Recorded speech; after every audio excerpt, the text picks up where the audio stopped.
Peace. Tapos?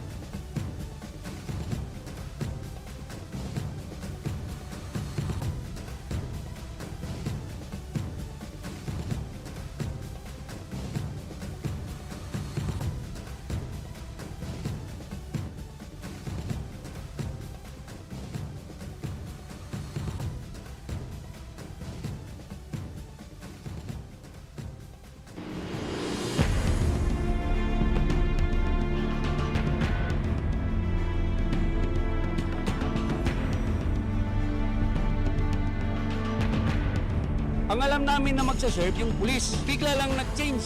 Ang sabi, ang magsaserve daw is guro. Ay, itong mga guro na to, guro-guruan na, hindi mga totoong guro yan. Mahaba kasi pila dun, iba talaga kasi dun eh. Tsaka mainit. Taka lang po kami, wala palang machine dito, hindi mo pala makikita yung ipapasok yung papel namin.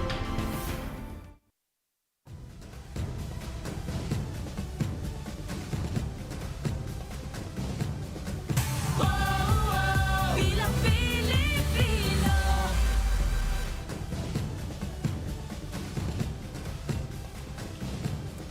Good evening. This is the continuing coverage of Bilang Pilipino 2025. I'm Regina Lay. We are bringing you the latest stories and results from the ground, so do stay tuned here for the next 3 hours. I'm Sean Yao. And I'm Ces Orenia Drilon. It's been an hour since voting precincts closed. And now, the wait begins. We hope not too long. Ang resulta ng eleksyon ay unti-unti na pong pumapasok, kaya babantayan natin yan. And we also have our data presenter, Ed Lingao, who will be bringing in Comelec spokesperson Attorney Rex Laudianco. Kasama nating magbabantay sa mga resulta, mobile journalists and News 5 correspondents.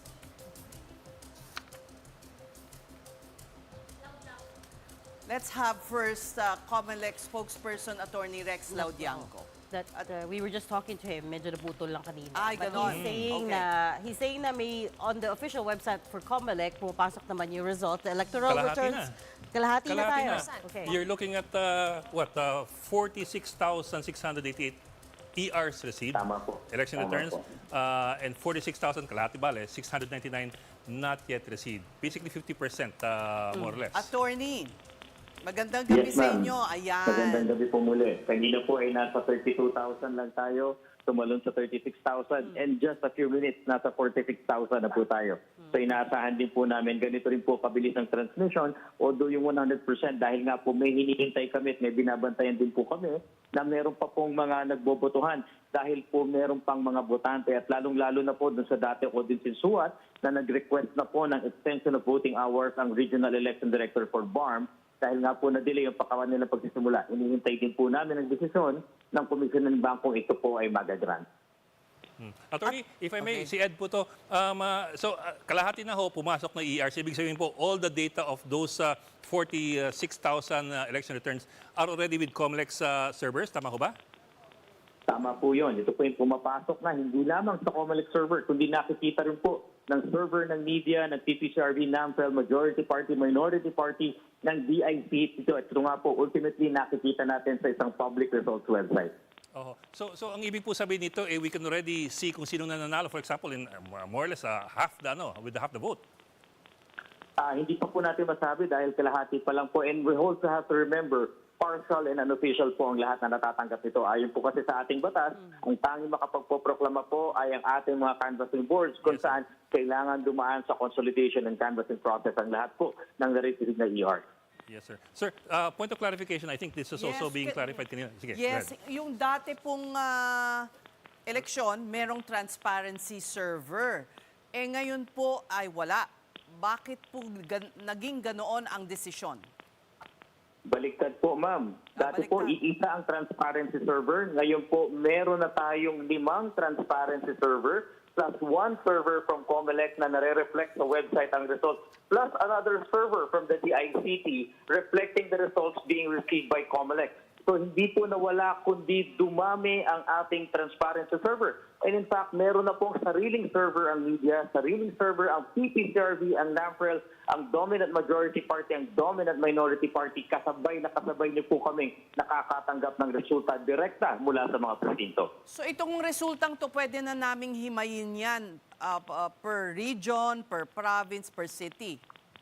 Tama po kayo. At in fact, pag kiniklik po nyo yan, na-identify po ang bawat presinto. In fact, ang kababayan po natin, pag alam nyo po kung ano ang number ng presinto nyo, pwede nyo hanapin dyan. At pag nag-pull down po kayo sa menu dyan, lahat ng position dun sa boto na natanggap sa inyong presinto ay makikita nyo po dyan.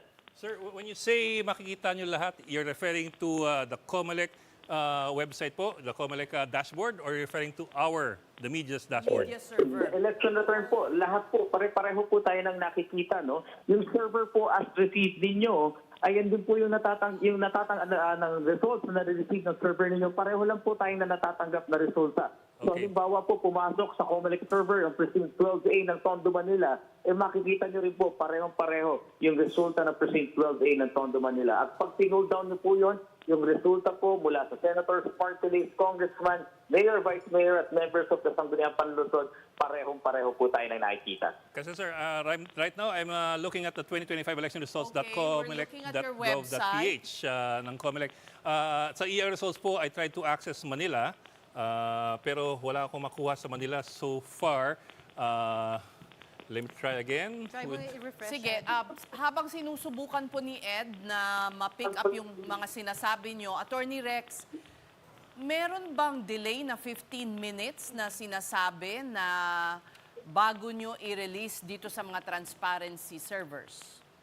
It's not actually a delay po, ma'am. Ito po ay batching ng results po dito sa website. Remember, yung website po ay hindi direktang nakakonekta sa aming server. Yan po ay tinatawag natin naka-air gap. Sinasadya po yan. Para kung ano man po magka-problema, magkaroon po ng virus or malware, hindi maapektuhan ang ating server. In fact, same protocols exist doon po sa server ninyo. Yung nakakatanggap po na server for the media, PPCRV, NAMFREL and all, hindi po yan yung direktang nakakabit doon sa inyong mga laptop.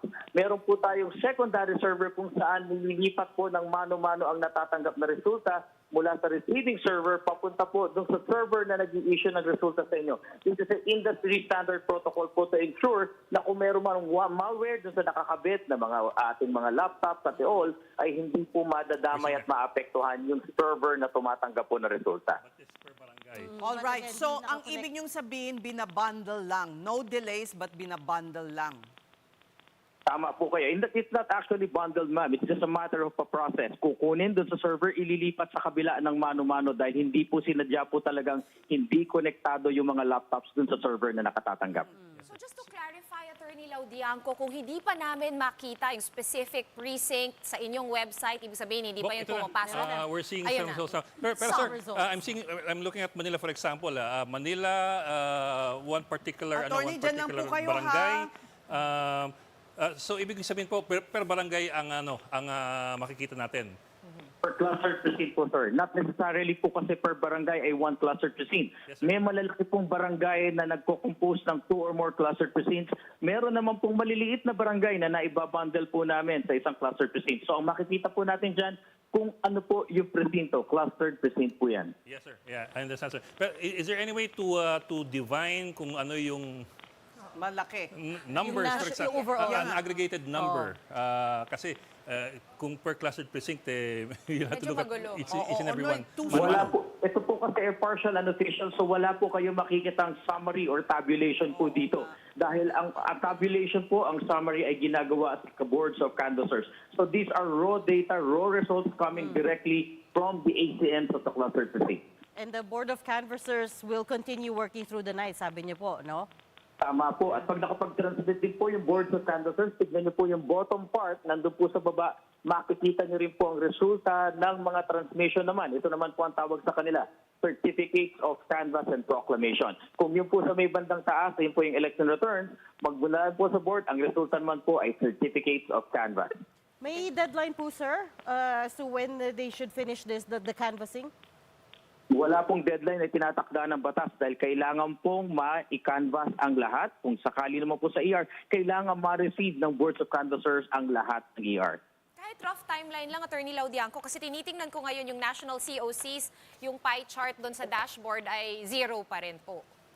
Tama po, dahil ang natanggapin lang naman po ng National Board of Canvassers ay resulta ng mga cities at provinces. Hindi po sila nakakatanggap ng resulta mula sa presinto. Kaya wala pa po kayong makikita sa National Board. Pinakahuli po, in fact, na makatatanggap ang National Board. Okay, Attorney Rex, nung last presidential elections of 2022, ang bilis ng paglabas ng resulta. Mga ganitong oras. Pero ngayon, tila iba. Bakit po ganun? Pareho lang po. In fact, on the first hour, ang na-account po noon ay 34,000 vote counting machines ang nakapag-transmit on the first hour. Yan nga po yung pinag-question ng TNT Rio. We were able to transmit on account for 34,000 mga election returns, which accounts for 20 million votes. Right now, ay mas mahigit pa po doon ang tinanggap na po natin. Nahigitan po natin yung data ng 2022 election. And Ilang votes again? Can you break that down? Attorney? Noong 2022 elections po, ang natanggap po natin noon, hindi ko na lang po matandaan exact figure, but 32 to 34,000 cluster precincts on the first hour. Yan po yung natanggap natin noon. Na equivalent po kung sinuman natin noon ay sinasabi ay 20 million votes. Right Okay. now, on the first hour, nahigitan po natin yan. We're on the 36,000 cluster precinct mark. So, mas mabilis po tayo ngayon. Okay. And then clarify ko lang, Attorney, as well. As of last count, 311 backup ACMs were deployed.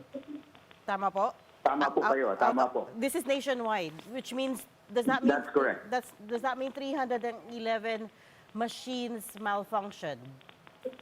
Yes, one way or another, nag-malfunction, pero most of them are not major malfunctions. In fact po, ang rule po kasi ng Comelec, kung magtatagal ang pagre-repair. In fact, inoorasan namin yan. If it will take more than 60 minutes, ang rule palitan na. Palitan na po yung machine. Regardless kung minor or major yung repair na kailangan palitan. Kaya nga po kung makikita nyo, 311, may nadidinig tayo nagre-reklamo pero wala po tayong nadinig na na-delay ang botohan because of a malfunctioning machine dahil napalitan agad. And to compare it with 2022 elections at the same time, yung pong napalitan po natin doon ay around 1,500 VCMs. Dito po ngayon, nang napalitan lang po natin 311 automated counting machines. Earlier, Attorney, sa presinto ko, no, merong kaguluhan dun sa isang ACM na hindi gumagana. Ang pinagkakaguluhan nila is yung waiver.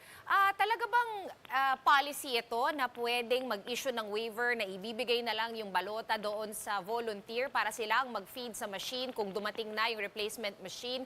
Kasi nagkaroon ng pumayag, tapos hindi pumayag, and medyo nagkainitan po yung mga botante.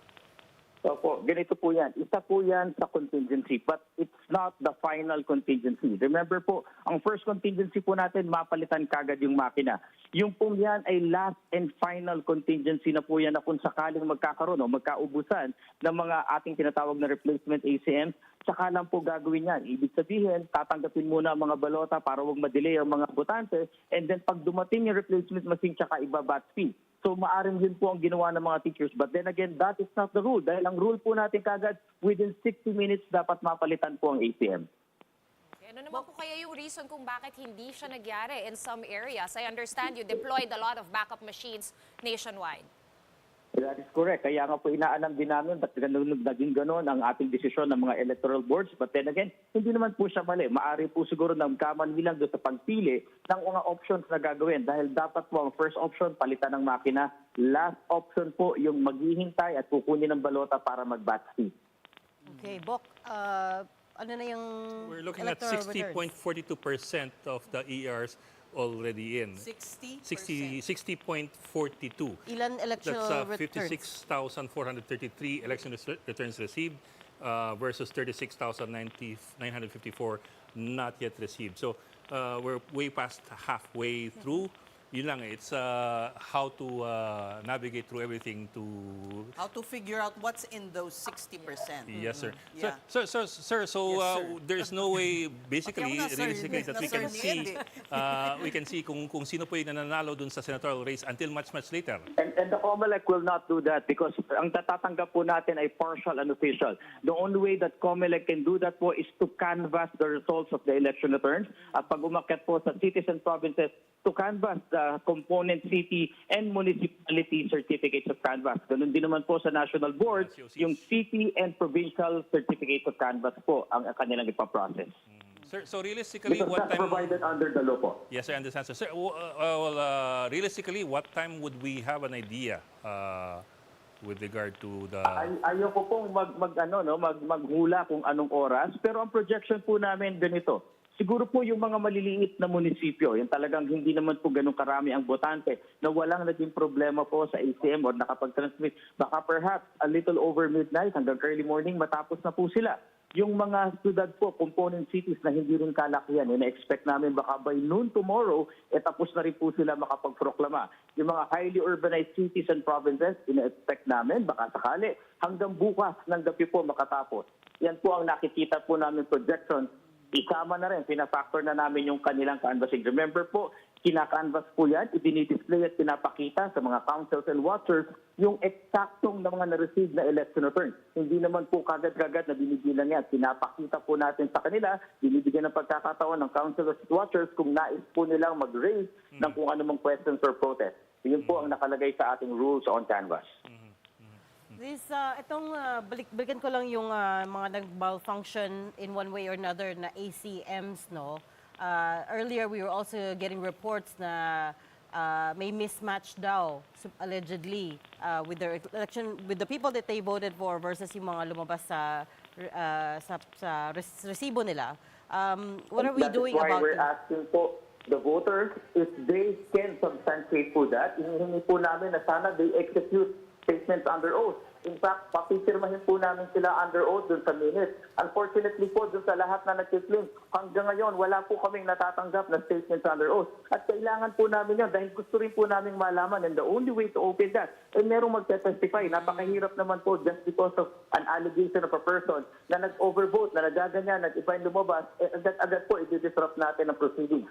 Meron pong proseso dyan. So, hinihiling po namin, sana po mag-execute sila ng statement under oath, sana man lang lumapit dun sa electoral board at na-execute ng statement, pina-include dun sa minutes, pinapirma dun sa mga watchers. Nang sa gayon, magkaroon po ng proseso, kung sakasakali, magkaroon ng filing ng election protest, mabuksan at masubject po sa manual counting ang ating ballot box. Hindi ba medyo mahirap yun, Attorney Laudianco? Kasi bawal ngang kuna ng picture yung pinagbotohan.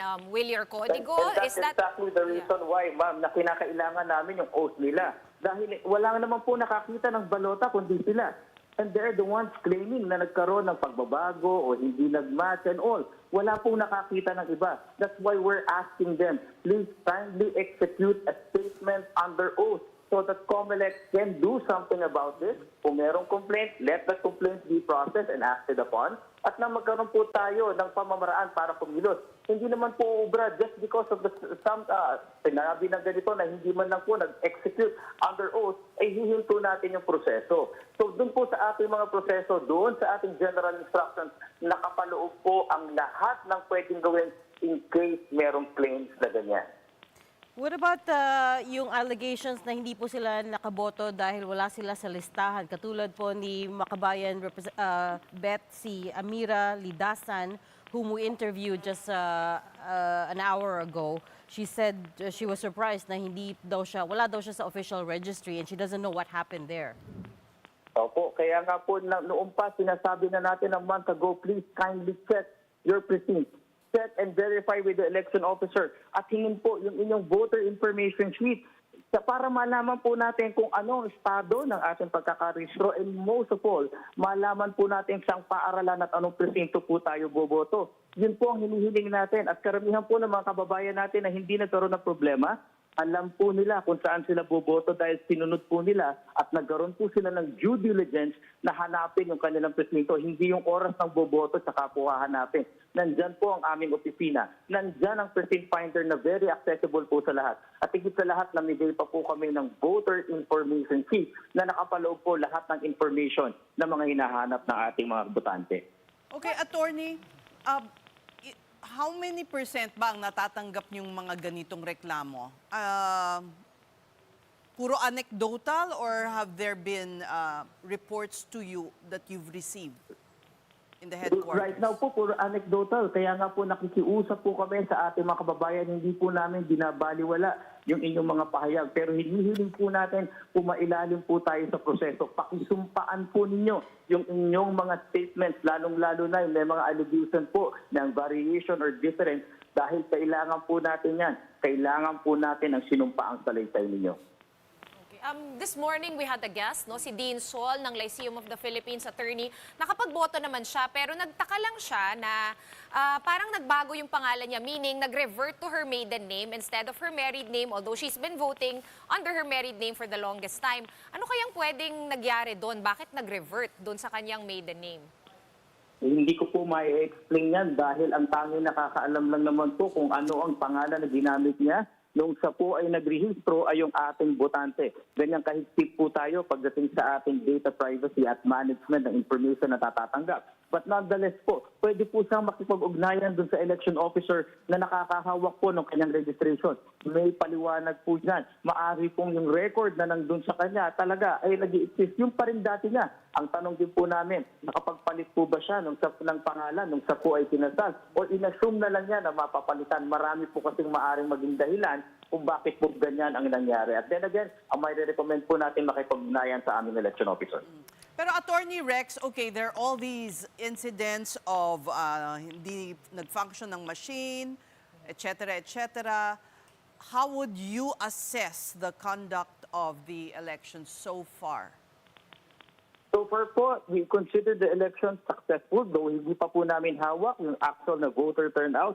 But nakita naman po natin, yung maaga na inaasahan natin na hindi naman po sana ganun karami. Pero as early as 5 a.m., yung hindi po namin na-expect yung volume ng ganong mga kababayan natin, kami po ay nagpapasalamat sa ating mga kababayan sa inyong pananapag-interes at pakikiisa sa halalan po na ito. Nakita rin po namin ang kagustuhan ninyo na maipahayag ang inyong boto at kami po ay nagpapasalamat na kayo ay naglaan ng oras para makaboto at gampanan yung ating pong obligasyon sa saligang batas at obligasyon po natin sa ating bayan na bumoto. Okay.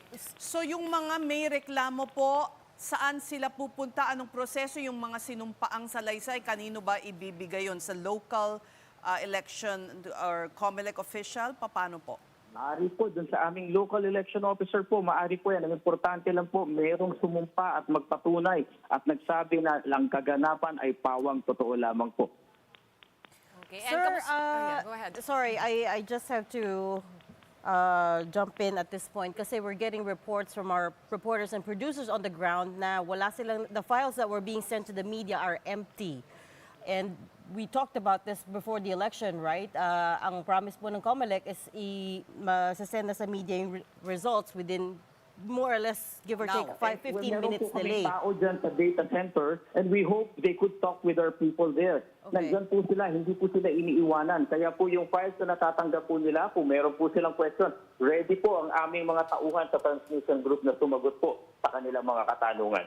I think they are trying to get some answers as to why yung files sinisend sa media are empty. Pero I'm just wondering, may alam ka po ba? Like, can you give us an idea why the hold-up? Wala po kasi ako sa Data Center 3 and I cannot answer. Meron pong highly restricted po kasing lugar na yan. But then again, your representatives could talk to the Comelec officials there who could provide ready answers. Kung sakali man pong blanco maipapaliwanag nila, kung sakali man po talagang wala, di maibibigay po. Ang importante po, sana po makipag-ugnayan. Nandyan lamang po sila. Magkakatabi po sila dyan. Oh, sige. Ed, so wala. Well, this is our website na nakakonekta dapat doon sa Comelec. As you can see, ang data transmission progress natin is still at 0% for our website. Ang hindi ko lang alam if nakakapag-usap yung dalawa, their servers and our servers, dun sa format ng content. Kasi nga, sa Comelec, meron nang pumapasok, pero clustered precinct level, I don't know if we're programmed It's not to yet that. reflecting in our Oo. system. But I wonder if PPCRV is reflecting the same. Can we check? Well, that I have Last to, I pa. checked, BPCRV received one batch na. That was, I checked 15 minutes ago. Hindi ko lang alam if nag-update na since BPCRV? then. Kasi Oo, one batch supposedly of they ano. also have their own, right? Oops. Okay. So Okay, but in the meantime, Attorney Rex, kamusta naman yung naging overseas voting natin? That was done online. How would you... okay, it seems we lost Attorney Laudianco. Wala na. Naputol. Binabaan na tayo. Just kidding. Pero maraming salamat. Kasi no, because again, pero medyo tumataas na yung boses ni attorney, di ba? Medyo mararamdaman mo Medyo nasa-stress na-agitate eh. This is around the time, no? Na No, talagang I'm just- nagiging mainit na. sabihin ko lang that we are getting reports. I'm not making that up. We were getting reports from our reporters on the ground na yung files na sinasend sa media, blanco, walang laman. So I was like, I asked them, what do you mean walang laman? As in, wala, it's Empty. It's empty. Completely empty. Right? Kasi nga nakakapagtaka if they're saying more than 50% and we're getting zero. Still zero. Just to Even show with you the guys, delay, what it should have come in by this now. is the Comelec website, di ba? For example, you go to National Capital Region, you go to, for example, Manila, City of Manila, just choose a barangay, any barangay, then you see here the clustered precincts, 2 clustered precincts. Okay. If you double-click there, you will see the results, pero per clustered precinct. Yeah, we can't go through those one by I know, one. I know. Ed. Short You're magulo Wala pa yung siya. overall. You're looking at Let's see. 93,000. Yeah, but let's just see a sample. Curiosity lang. Okay. natin. Punta tayo sa Manila. This is Manila, but this is only one clustered precinct in Manila. Yeah. Out of 93,000. Sample. Out of 93. Hindi ba naalala mo dati, nag-aabang tayo? 1. Candidate 2. Katulina pa. Yung mga ganun, di ba? 1, 2, 3, 4, 5. Bilangin mo na, Ed. Tapos may pentel pen ka. Bilangin mo na. Kaya mo yan. You gotta go through them. But just to give you an idea, Okay. ang bababa ng numbers eh. And syempre, this is only one precinct. Yeah nga. But for example, number of overvotes, 384. Undervotes, 1,979. So hindi sila convinced na mag-fill up all the, ng lahat ng slots. Valid votes, 11,364. I suppose valid votes to hindi valid ballots. Di ba? And votes obtained by all candidates, 7,000. Tapos you have the party So, list okay, na. what is happening is, when you go to the Comelec, you'll see that, but tayo, we're not receiving anything. What I don't know is if we're not receiving anything or, Or if we haven't yet. We've been Or- able or to there's some technical get the issue in the tool to background, talk. oo. Baka mamaya ibang formatting na pinag-usapan Okay, natin okay. Kasi I don't think that they expected na per clustered precinct yung yung resulta na they'll have to go through. Okay, so while we iron that out, Okay. no, in any case, there is going to be a delay. And parang at this Well, point, it's clearly been it's more gonna than be a delay. 15 minutes already. But also, if you listen to Rex Laudianco, his point of view is that we have to go through the official results, not the unofficial results. Which is not something we're used to because we're used to announcing partial and unofficial and just yes. really stating that this is the partial and unofficial Yes. count. And that's how we've always done it. Yes. And Yeah, would you say medyo hindi user-friendly yung But, website? But he's a lawyer, of course. Yes, of course. And he has a point. So It is- yeah, in the end, he does Baka have a naman point. kailangan mo na, lang i-refresh, Bo. No. Na-refresh na yan. Which one? Ours? Kasi that's- I've that's- been refreshing. That's something he said as well earlier. Na baka Zero pa rin eh. kailangan i-refresh every 15 minutes. Zero pa rin eh. I'm looking at transmission specifically. National is still 0. Top provinces, even if you go to here, sabi nating Antique, Wala pa rin. 0. Okay. One more, Batangas, 0 din. Okay. So we're not getting So, anything okay, there sa transmission. time check lang. It's 8:34. We're still waiting on the... Apparently, the priority is not exactly the unofficial results, but the official results. But I mean, our priority, of course, is to get some sort of partial report that we can actually share with the public because that's what everybody is waiting for now. At this point, are we going to get Attorney Rex back on the line? No, so let's move on first to Davao where the Ganda sa ating mayoralty ganyan. race is one to look out for right now as it can be used as a metric on how the 2028 presidential elections could play out. To give us the rundown on how Election Day went in Davao City, joining us live is News 5 correspondent Bril Montalvo. Bril, kamusta ang mga ganap ngayong Election Day dyan sa Davao City? Yes, sa ngayon nga ay nandito tayo ngayon sa labas ng Sangguniang Panglungsod. Dito nga sa Davao City kung saan nagsimula na ang transmission ng mga boto dito sa plenary ng Sangguniang Panglungsod. At nandito na rin ang mga board of canvassers na nagre-receive ng mga boto galing sa iba't ibang presinto or polling precinct ng mga paaralan dito nga sa Davao City. As of 8:30 in the evening, nasa 76.44% na ng transmission dito na naipapasok sa Sangguniang Panglungsod plenary na nare-receive ng Board of Canvassers. As partial and unofficial na mga boto, nangunguna pa rin sa pagkaalkalde. Ito nga si dating Pangulong Rodrigo Duterte kontra kay Carlo Nograles, at sa pagka-vice alkalde naman ay nanunguna pa rin si incumbent Mayor Baste Duterte laban kay Councilor Bernie Alag. At sa first district naman bilang kinatawan ng unang distrito sa Davao City ay nangunguna itong si incumbent re-electionist Representative Paulo Duterte kontra kay PBA Party List Representative Migs Nograles. Any idea, Bril, ilang percent na yung count ninyo na pumasok as of now? As of 8:30 in the evening, nasa 76% na ang naitatransmit dito sa Board of Canvassers dito nga sa Sangguniang Panglungsod, kung saan dito bibilangin ang mga boto ngayong Bilang Pilipino 2025 dito sa lungsod. 76% na. Napakabilis. Oh, mabilis. Okay. Cluster precinct sa Davao, 240-20419. Abril, dyan ka lamang dahil si Ed ay may pinapaliwanag tungkol sa mga resulta. One cluster precinct sa Davao. I'm just getting a sample from Agdao, yung dating tinatawag nilang Nicaragdao. Davao din ang pinag-uusapan dito, Bril. Kung titingnan mo yung kanilang, for example, the mayoral race, only one cluster precinct Duterte, Rodrigo Duterte, 90.04%. Nograles at 8.37%. So, ang laki ng kaibahan. Sa Congress, Omar Duterte, 66.91%. Javi Campos at 33%. Okay, so mukhang it's a There's Duterte. only one cluster precinct. One sa cluster precinct Agdao. in Agdao. Sa Davao. Okay, Bril, earlier, after bumoto ni Vice Presidente Sara Duterte, nagpaunlak siya ng isang press con or interview sa media. Ano yung mga, can you wrap for us, ano yung salient points na nabanggit ng ating Vice President?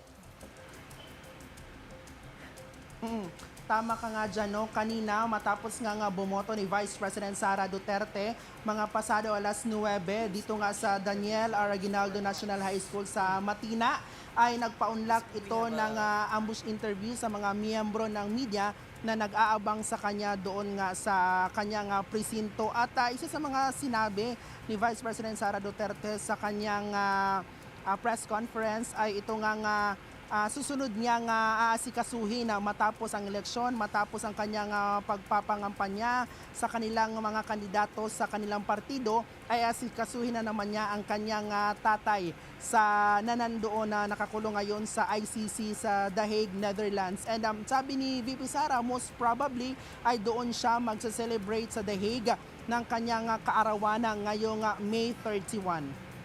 Kumustahin naman natin ang kabilang kampo. Ano ang vibe check sa mga Nograles naman? Kanina din mga pasado alas 10 ng umaga ay bumoto ang magkapatid na Nograles. Ito nga si Carlo Nograles at si Migs Nograles doon nga sa Palmahila Elementary School dito pa rin sa Davao City. At sabi nila na tatanggapin nila kung ano man ang magiging resulta ng Bilang Pilipino 2025. Kung mananalo sila, much better. Kung hindi naman, ay tatanggapin nila basta kay tuloy-tuloy lang ang kanilang pagsiserbisyo sa mga Davaoenyo. Okay. Alright, maraming salamat sa update na yan. News 5 correspondent Bril Montalvo joining us live from Davao City. And now let's get some updates from down south. Still, vote-rich province Cebu, with over 4 million registered voters, awaits the results of the election as the transmission of votes to Comelec continues. And to get some updates, we have Dale Israel of One News reporting live from Cebu. Dale, kamusta ang conduct ng elections dyan sa Cebu? Yes, mayong gabi, Ises. We were at Camputao Elementary School this morning with over 15,000 registered voters. That polling center in Cebu City, one of the biggest barangays here in Cebu City, actually. In the morning, we just saw Cebu City Mayor Raymond Garcia voted at around 11 o'clock in the morning. There were no glitches so far in the vote counting machines, so except for one malfunctioning, which turns off. But just turns up, might just be because of the hot temperature this afternoon. As early as 5 a.m., there were reports of long lines as far as to the streets, and the voters were only able to vote from 5 a.m. The voters started lining up at 5 a.m. and they were able only to cast their votes by 11 o'clock in the morning. As we left around 4 p.m. At the crowded school, the lines of voters have already reached to outside, at the streets, outside of Camputao Elementary School. Basically, everything is generally peaceful here in Cebu and orderly despite the glitches. Here in Abiliana National School, there are two barangays, Sambag Ono and Sambag Dos. And past 7 o'clock this evening, 2 or 3 precincts already have continued to accept voters because of the delays in the start of the election, right in the 3 precincts here in Abiliana. In Cebu province last night, in the town of Sibonga, there were strafing incident at around 11:05 p.m. or on the eve of the elections. It's not yet verified if this was election related, but the police were able to confiscate sample ballots, money worth 230,000 pesos that were placed in white envelopes, and firearms in the vehicle. In the neighboring province of Bohol, in the town of Sierra Bullones, a shooting incident was also recorded in Barangay Matinao, which is about 15 kilometers upland of Poblacion. The victim was a 60-year-old Barangay Kagawad who had a grudge with a suspect of a neighbor, which is the suspect who before might have been talking about politics when they had a drinking spree in the house of the suspect. The Barangay Kagawad Ernesto Cagas died while on the way to the hospital in the neighboring town of Carmen. That is what's happening here in Cebu. Back to you guys. Dale, such a comprehensive wrap of Cebu.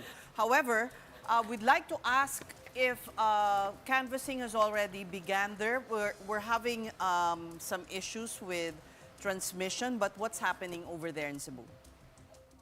But what we know so far here says that the counting will not be done here at the precinct level. It will be brought to the Cebu City Hall where the city results will be counted or canvassed at the City Hall, Social Hall.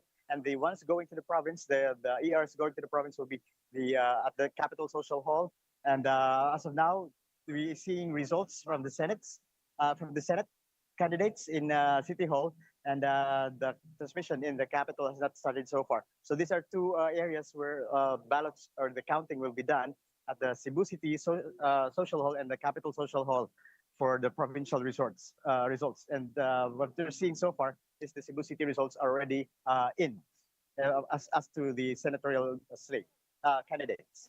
Dale, do you know how many % of the local results have come in? So far, there were no receiving feed that they're not any mention as to how many % is it. We're counting about 5% of the votes in the barangays here in Cebu City. Okay.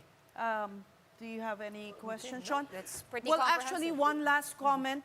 We've noticed that these vote-rich areas really have super crowded precincts. Maybe in the next elections, they could, have more, spread it out. Yeah, because the same thing happened in Cavite, another, in number 2 to Cebu in terms of voters. So thank you so much.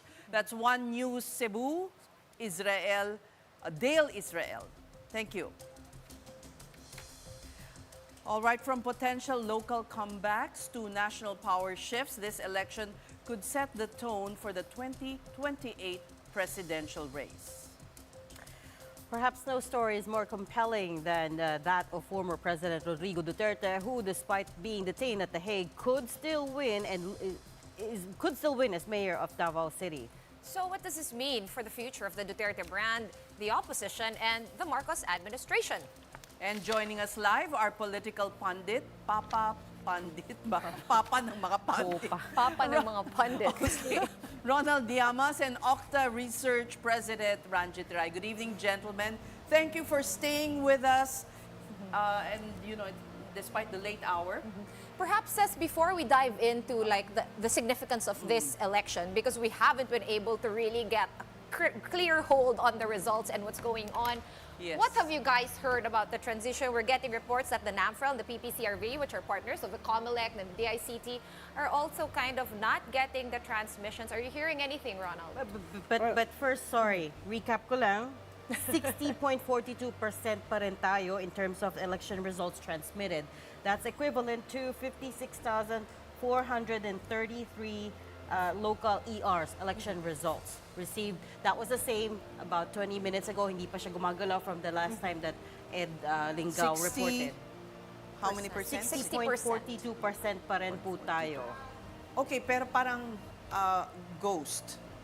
Hindi No, pa I'm siya- just hindi pa siya saying, gumagalaw. nakikita mo yung pie Nakikita mo chart. yung pie chart. Pero walang laman. Yung breakdown is medyo... Meaning to say, yung website ng media na nakakonect sa server nila, hindi pa nakakatanggap ng official result. Sorry, partial and unofficial results. Okay, Okay, about the the results.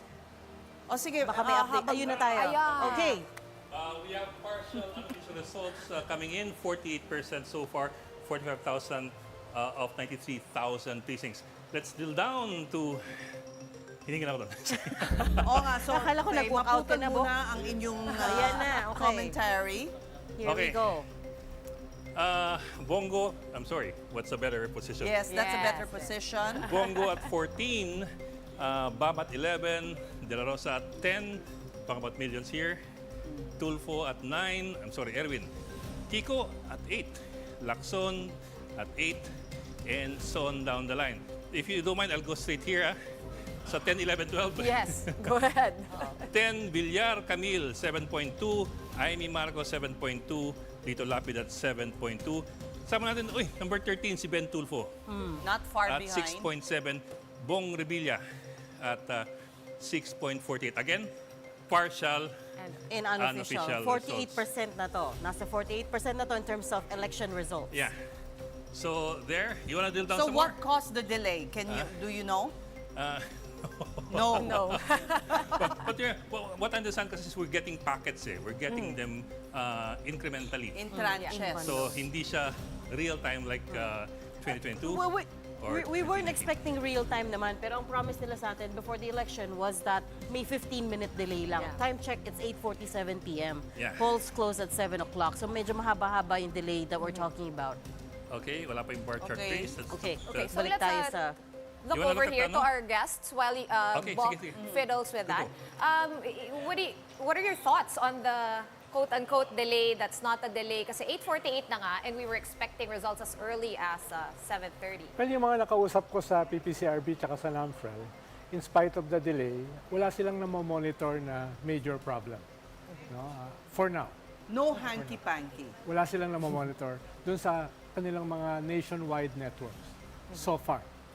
So far. Kaya maliban dun sa delay dun sa sinabi ni Comelec Chair na mabilis ng pagpasok ng result. Pero lumalabas na Yeah. So hahabulin na nila yan. So pwede na nating sabihin glitch yon, transmission glitch, or, technical.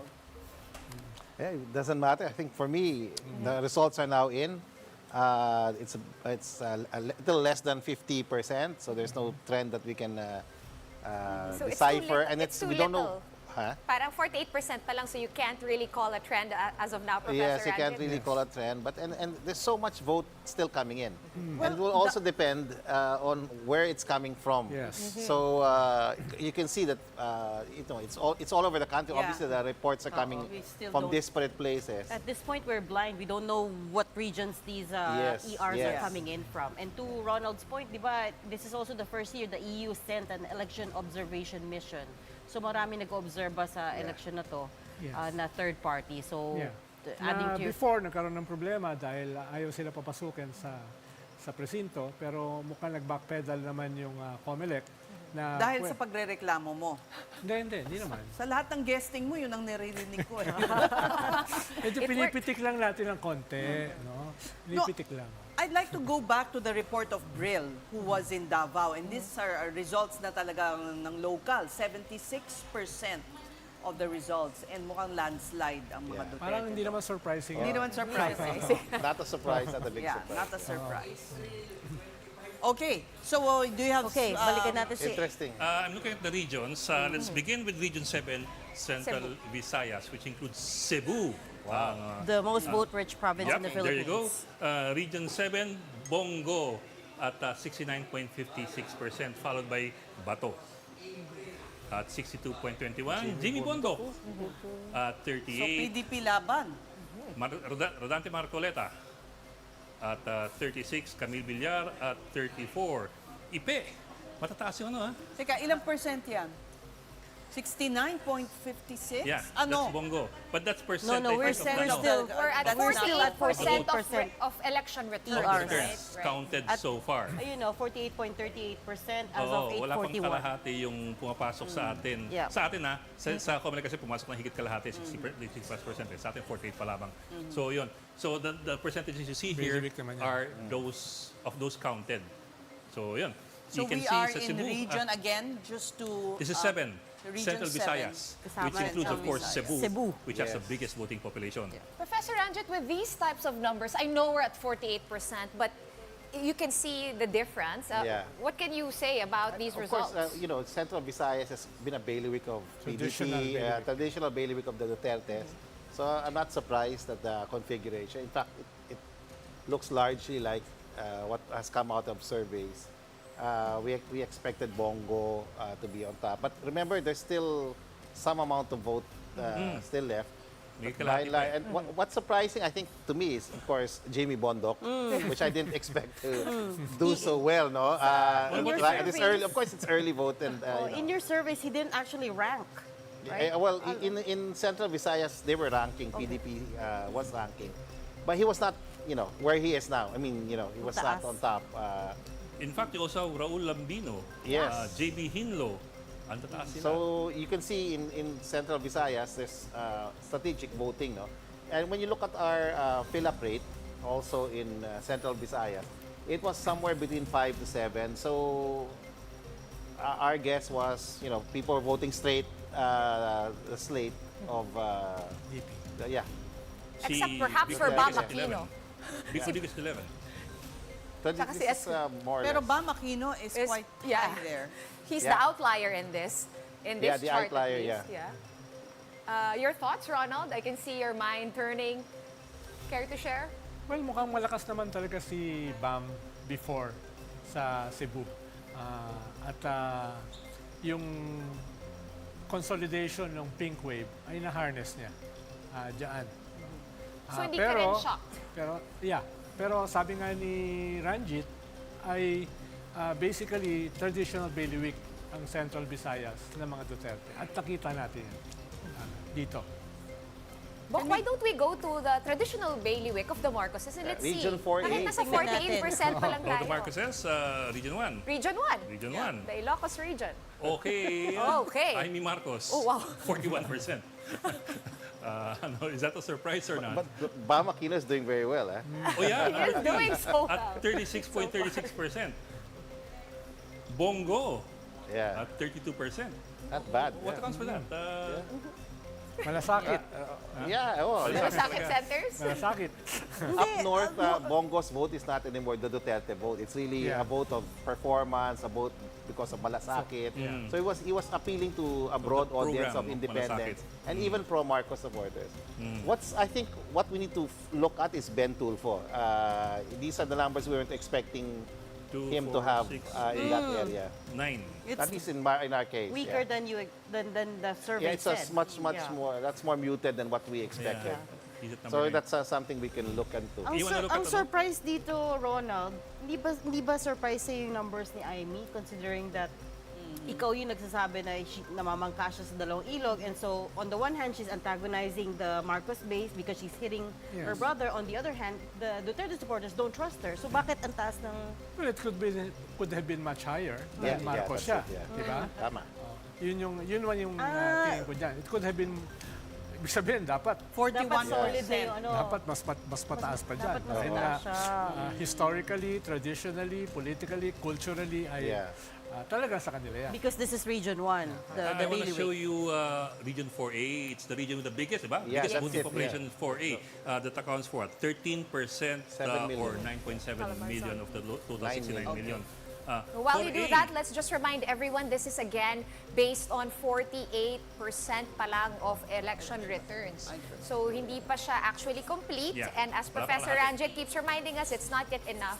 48. Nasa- 48% update yata tayo. 48% pa lang. Yung 60 is Comelec Sa sa website. Comelec, yes. BAM Aquino at number 1 with 53%. Of course, BAM, the Aquinos are from Calabarzon to eh. Tarlac. Hindi Calabarzon. Calabarzon eh. This is Calabarzon Region eh. 4, Region 4 ba yan? Region 4A, 4A. yeah. 4A, this is 4A. Calabarzon. Calabarzon area. Bongo, 42%. Kiko at 39%. Ping, Erwin, Tito Soto. Si Colonel Busita. Si Bonnie One Bosita. rider dati. Oh. One rider party list. Malaki 32%. Malaki Marami Laki. siyang Heidi start Mendoza. sa SLEX. Ang Ganda. Heidi Mendoza coming in ganda ng at color scheme. 28.3%. Yes, sir. That's 9 million votes. So Okay. we're just seeing a partial Yeah, 9 count million. for 9 million votes. yeah. 13%. Okay, So, Bob, It's still a long way to go as far as... Yeah. Just, Pero amazing yung kay Heidi. yeah, ako rin amazing Oo nga, actually. di ba? Yeah. Hindi, Heidi. Bigla. 1, 2, 4, 6, 8. striking distance na yan. Number 10. Tingnan natin yung NCR. We've just gotten Yes. results from the NCR. Okay. Wow. BAM Aquino at 59.1%. Bongo at 51%. Kiko at 43%. Ping, 39%. Tito Soto, Bato, Erwin, Cayetano, Pia, Heidi again. Coming in at, sorry, I keep saying Heidi kasi parang outlier siya eh. She's a dark horse. Yeah. Oh. At 34.14%. Colonel Colonel Bosita Yeah, again. actually, Heidi and Colonel Busita are the dark horses. You don't expect them to get those numbers. These are That's not... 7 million votes, the total for NCR. Yeah, yeah. Pero si Busita sa mga surveys naman, sa top 20 siya. And his own... Si Heidi ang medyo malayo. Yes, tama. Tsaka si Busita kasi meron siyang niche eh. Yeah. Yeah. Di ba? May rider. Motor eh. Mga nagmamotor at Tsaka napakadami. mataas yung party list nila. Yes, that's Mataas true. yun. One riders. Isa sa mga top party list yun. Yeah, they had 2 seats Pero in is the it- 19th Congress. Is it safe to say hindi ito yung order na ini-expect natin? Well, it's 7 million early. votes, so we're seeing just partial amount. 48%. But it's not, we didn't expect Pero malaki yung... Shall we go to Busita the and Heidi to do well. local Honestly, we didn't races? think. I think we Let's shall. go to Makati, please. Oh, Makati. Makati. Okay. Okay, let's go to Metro Manila. Masyado maliit yung dot. Oh, maraming naglo-look forward dito kasi since nawala Go to yung Metro mga Manila. envelope. Makati. Makati coming in. Okay, Okay, there you go. ayun. Ooh. Nancy Binay at 78,000. 78,000. Hindi siya percentage sa Abby Luis Campos. Yes, Abby Luis Campos. Yun na nga yung sinasabi ko, dinagdag niya yung name ni 58%. Abby. Victor Neri at, not percent, 58,000. Pwede mo naman palitan ng pangalan mo pag That's true. nag-file ka ng certificate During of the elections candidacy. lang yan. Pwede. Maraming gumagawa Bakit niyan. dyan? Mahalakak tong dalawa eh. Baka mahal lang. Mahal na mahal. Pwede rin Branding, palitan branding. yung last name. Hindi lang yung Pero first uso name. na yan ngayon yung kino-combine yung mga pangalan ng Si magulang. Bong Revilla, di ba? Nauna na Ah, si yung Bong last Revilla name. doon. Matagal na si Bong No, Revilla. Ramon Revilla lost the first time because he didn't use Ramon Revilla, his father. It was Ramon Bautista. He didn't use his screen name. He used his Yes. actual name. Yes, and so in his second attempt, he also put that. And all the other meron niya, One of the Ricardo epiphanies. Putik din, and all the other aliases. Yes. So at 47% nangunguna, nangunguna si Nancy versus Abby Luis Campos. But it's still close within ano pa rin yan, no? Yeah. Kung may It's still within laban pa. striking distance. Hindi naman siya ganun ka. Pasilip We're just naman ang- halfway. pasilip Pero naman teka ang Cebu. muna. Cebu, yeah. Cebu, oo. probinsya. Oo. Teka, Teka. ang vice mayor, si Kid Peña, ay vice mayor ni Campos. Correct. Yeah. So, siya ang nananalo. Yeah. Yes. Sa Pero vice si Kid mayor. kasi congressman na Matagal yan. Yeah. Oh, pero matagal na yung Established. taga-Bacay. Established na siya dyan. Let's Bago go tayo to umalis ng Metro Pasig Manila. and Ay, Manila. Kalokan. Manila muna, tapos Caloocan. Manila first. Magiging ba kayo? Manila daw. Teka lang, Manila and then and Pasig, orders Sige, ng producer. Okay, Manila. Okay, kayo na magbasa. ayan Masyadong na. predictable yung Manila eh. Masyadong predictable yan eh. 52,000. Sige. Pero 52% pa lang ng Okay, transmissions ito. 52%. 52.4. Pero it's more or less looking as expected. Marikina, 126. San Bertosa, 107. Raymond Magatsing at 4,000. Okay. Close yung laban ni Next, Hanit Caloocan. at ni Versosa. Caloocan. Close si Kwan ah. Close si Versosa Ayong, at saka Hanilet. 269,000. Trillanes, 178,000. Danny Villanueva, 2,000. Almost 59% data Medyo transmission. majority na sila. Let's check Pasig, please. Pasig. Ayun, nalagpasan mo na. Oh, sorry. Up. There you go. Sorry. Predictable yan eh. Okay. Vico Soto at Predictable yan. 6,000. Sal Discaya at Okay. 18. So, malaki yung gap between Soto and Discaya. Cebu. Percent.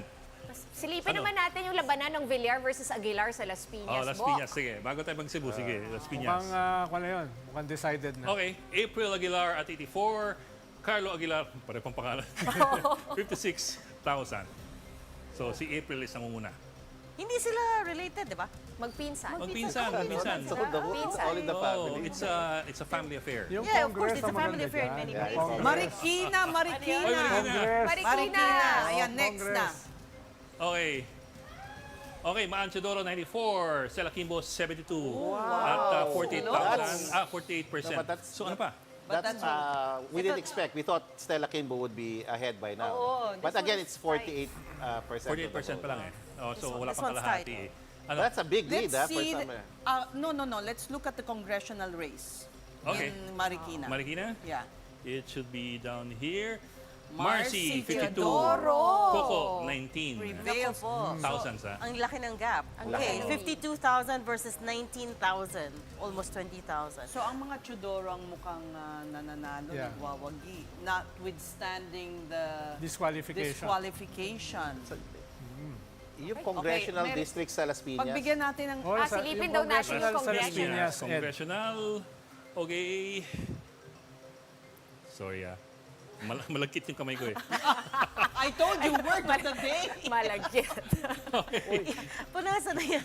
Mark Anthony Santos 78, Cynthia Villar at 56. Oh, wow. Did you expect that? Oh. Yes. Yes? You did. Please Ako, I explain. had no expectation. Please explain, Ronald. Why did you... Hindi mo in-expect na manalo si Cynthia Villar Or to take over mag-lead. Camille's spot? Mas established yung kalaban niya.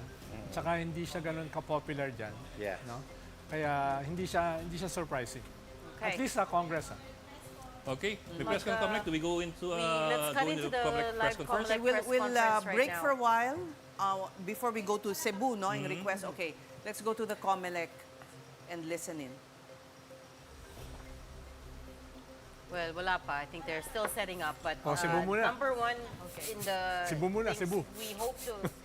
we hope that the answer is bakit at the Pepista ko rin. transmission of the results. Habang hindi pa nagsisimula, we'll go right there immediately pag nagsimula. Let's go to Cebu, pagbigyan na nga natin Okay. yung kulit na Pam At Bari 50%. A little more than that's 50%. You have Pam Bari 4 at 692,000. Hindi, ah. Gwen Garcia at 445. Valeriano Quinco at 21. Okay. Okay, Ronald. Ano yan? Bakit ka naggaganon? Please explain. Hindi nakita na viewers but he was making a signal na wala. What does that mean? Okay, si Professor Ranjit, did you expect this kind No, of I didn't result? expect that. But, it's 50%. Things could Yeah. happen, But at this stage, laki we were naman, no? thinking, It would the be Garcias would still be ahead. Yeah. far away. She would be far away. But it was also, understood that it was going to be competitive. And the disqualification may have had a hit. And the suspension. Yeah, I'm sorry, suspension, I should say, yeah. May have had some impact on the final vote. But it's 50% is still out. So, it's too early to call. Yeah. Ang laki ng Cebu, 3.7 But this is million. an unusual lead, for me. All right, I think the press con has... Okay, it's about to Wala start. pa. Let's circle back Davao. Request. Ano mga request Balikan nyo? natin yung Davao. Baka may updated Okay, numbers na. Davao. Pampanga kaya? Davao muna. Davao, tapos Pineda, balik tayo Pineda. Pampanga. Davao City. Okay. What did I press? Cities, municipalities, at saka... City of Davao. Yes. Okay. Any surprises there? Yeah. Nope. Duterte at 426,000. Wala Carlo na. Nogales at 52,000. So Boring. far, that's Boring. 50.81%. There's no gray area there. Scroll na natin. Scroll up. Okay. Baste at 419. Al-Ag Bernie at 50. Yeah. No surprises then. Let's see, congressional. Congressional. Yeah, the congressional district, yeah. No, District nalampasan 1 mo and na. 2, Ay. yeah. Hindi, that's Sangguniang Sangguniang Kabataan. to eh. Okay, sorry. Okay, here we go. Ay, hindi. Sangguniang pa rin to. It's up, I think, Ed. It's up. Oh, I think you scrolled through it. Balik. Yeah, Rick. Meron na ano. Of course, it's Ang not a Hindi, surprise. pataas. Haba mo Yeah, ito. on top. Ang dami palang tumakbo sa Davao. Hindi, sanggunian na yan Sanggunian na yan. Of course, it's not a surprise that the Dutertes are leading. But the Yes. question is, Ayaw nang gumalaw. Teka. he's in detention at The Hague. Baka malagkit yung daliri ko eh. Tama ba, Ronald? Automatically, Vice Mayor yung magte-take over since Yeah. Okay, let's do it again. Sorry. Digong is at The Hague. Yes. Yes. Okay. Pero pag nasuspend yung vice mayor, yung first councilor, The first council. hindi ko sinasabi masususpend siya. But in case masuspend, it Baka goes lang. to sino? The councilor. The Yeah, first first councilor. councilor. Yeah, the number one councilor. Ah, okay. So, ganun yung hierarchy. Okay. Bakit ayaw niya? Masyado mahaba? Okay. Okay. It's very Wala long. eh. But at least we see. kulang na lang. I wanted to Okay. see where, I wanted to see yung results ng the grandson. Yeah, the grandson is the key there. Yung Yeah. grandson Against the ni Garcia. Omar ba? Si Omar ba? Duterte. Omar Duterte. Yeah, Omar Duterte. Omar. Sige, pagtsagaan mo. Prof, what do you mean the key? Teka, mag-search na nga lang The key to tayo. the dynasty continuing. They're expanding, of course, obviously, because they're under duress. They didn't used to compete in that district. But now, even the grandson is... so it's not become a very fat dynasty if they win that. But if they lose, then there's, okay. Oh, wow, that's... But this is ano ha? Malayo Almost din. double. Almost double, yeah. Oh, tama. Omar Duterte, 106,000 for Congress, no? Javi Campos at 59. Wow. So that's going to be a... This Mas is of course at competitive around just half of the votes in, Yeah, right? 50%. Medyo mas competitive yan dahil kung yan, district ng mga Garcia. Yes. Yes. And the Garcias are also a very well-known and very well-established clan in Yeah. Davao Hindi City. pa sila natatalo dyan. Yeah, and with a very good track record of governance in that area. Baguio. So, yeah. Oh, may request ang ating producer, Baguio daw. Baguio. Yung, City. whilst Oh yeah, that's also a very hotly contested mayoralty City race. of City of Baguio. Ayun. Magalong versus Oh, Benji Magalang, Go 40. Mark Oh, Go. it's Mark right. Go at 31. Oh, it's- 72%. Wow, It's a bit tight tight. That's a race. bit tight. It's a tight race, yeah. 40,000 versus 31. Oh, Benny Dumogan. Sorry, hindi pala Dumogan. Hindi Dumogan. Bumogaw. Bumogaw. Okay, so but then it's also at 72.41% transmitted. Yeah. Can you say that more or less? Yeah, that's a lot of votes, and it's just less than 10,000 votes. That's tight. That's tight. That's tight. So Let's- it's we can't call that You yet. can't call it? Yeah. Because the difference will change.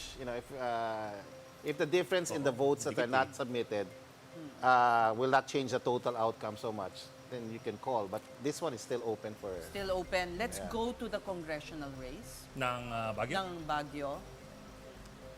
Dahil it's the wife of Mark Go, no? Who's running against, I'm not sure. But ayaw na. Okay, medyo Mahaba mahirap. rin siya. Mahaba rin siya. O sige. Wala eh. Sanggunian na to eh. Okay, Okay, sige. Oh, let's go back to senatorial. na muna, putulin Let's go na back. muna natin yan. Okay. Balikan natin ang mga Senate. Baguio at Davao mamaya-maya. Ito, you see the progress as we go along. Number 1, si Bongo. So far, there you go. 16 million Bamakino at 13. Ilang percent to? Does it say here? Doesn't say here. Let's go later to check the percentages. Do we know how many percent? Wala pa.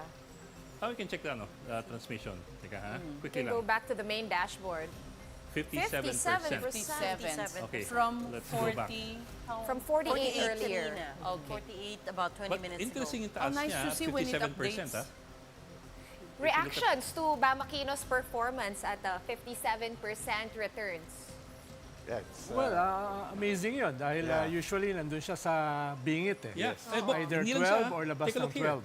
No? Pangilinan. yes. Yeah. So, posibleng nag-deliver yung pink wave Yes, yes. noong 2022 na hindi naman insignificant. Mga 15 million votes yun. Pwede nag-deliver yun dahil hindi naman pupunta yun sa iba eh. Yeah. Diba? Hindi naman Also, pupunta sa iba. quite a strong performance by Bato. Yes. Tumaas siya. Well, that's expected really. Nung mga latest surveys, mataas na si Bato eh. Yeah. Nagna-number 3 siya. Ito okay. mga last surveys Well, well, at the same time, when you think about yung sabi mo, Pinklawan movement, di ba nag-endorse din si former VP Leni Robredo kay Benher Abalos and Manny Pacquiao. What value did that endorsement bring? I mean, Hindi naman natural sa pink wave si Pacquiao at saka si Abalos. Si Kiko at saka si Bam, natural sa kanila yon. Tapos, kung mag-consolidate yun for them, tapos makakakuha ka dun sa undecided at saka sa BBM votes na anti-Duterte. So, medyo may value added yon.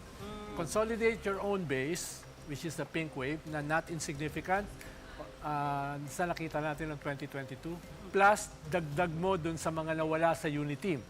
No? Then, you may have a winning combination. May. Okay. Dahil- Wait, hold that thought, guys, because we have with us tonight, joining us, Philippine Star Editor-in-Chief, Ami Pamintuan. Hi, Hi, Ami! Ami! Hi, good evening. Nako, hirap ng trabaho, no? Kamusta kayo dyan? Hanggang alas 12. Hindi pa.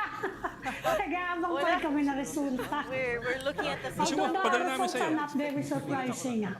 Yeah, but ganun din eh. Ami, nataranta rin ba kayo na medyo there was this time na wala tayong makuhang resulta? Oo nga, medyo mabagal, ano? Remember nung 2010 and 2016, parang mas mabilis, hindi ba?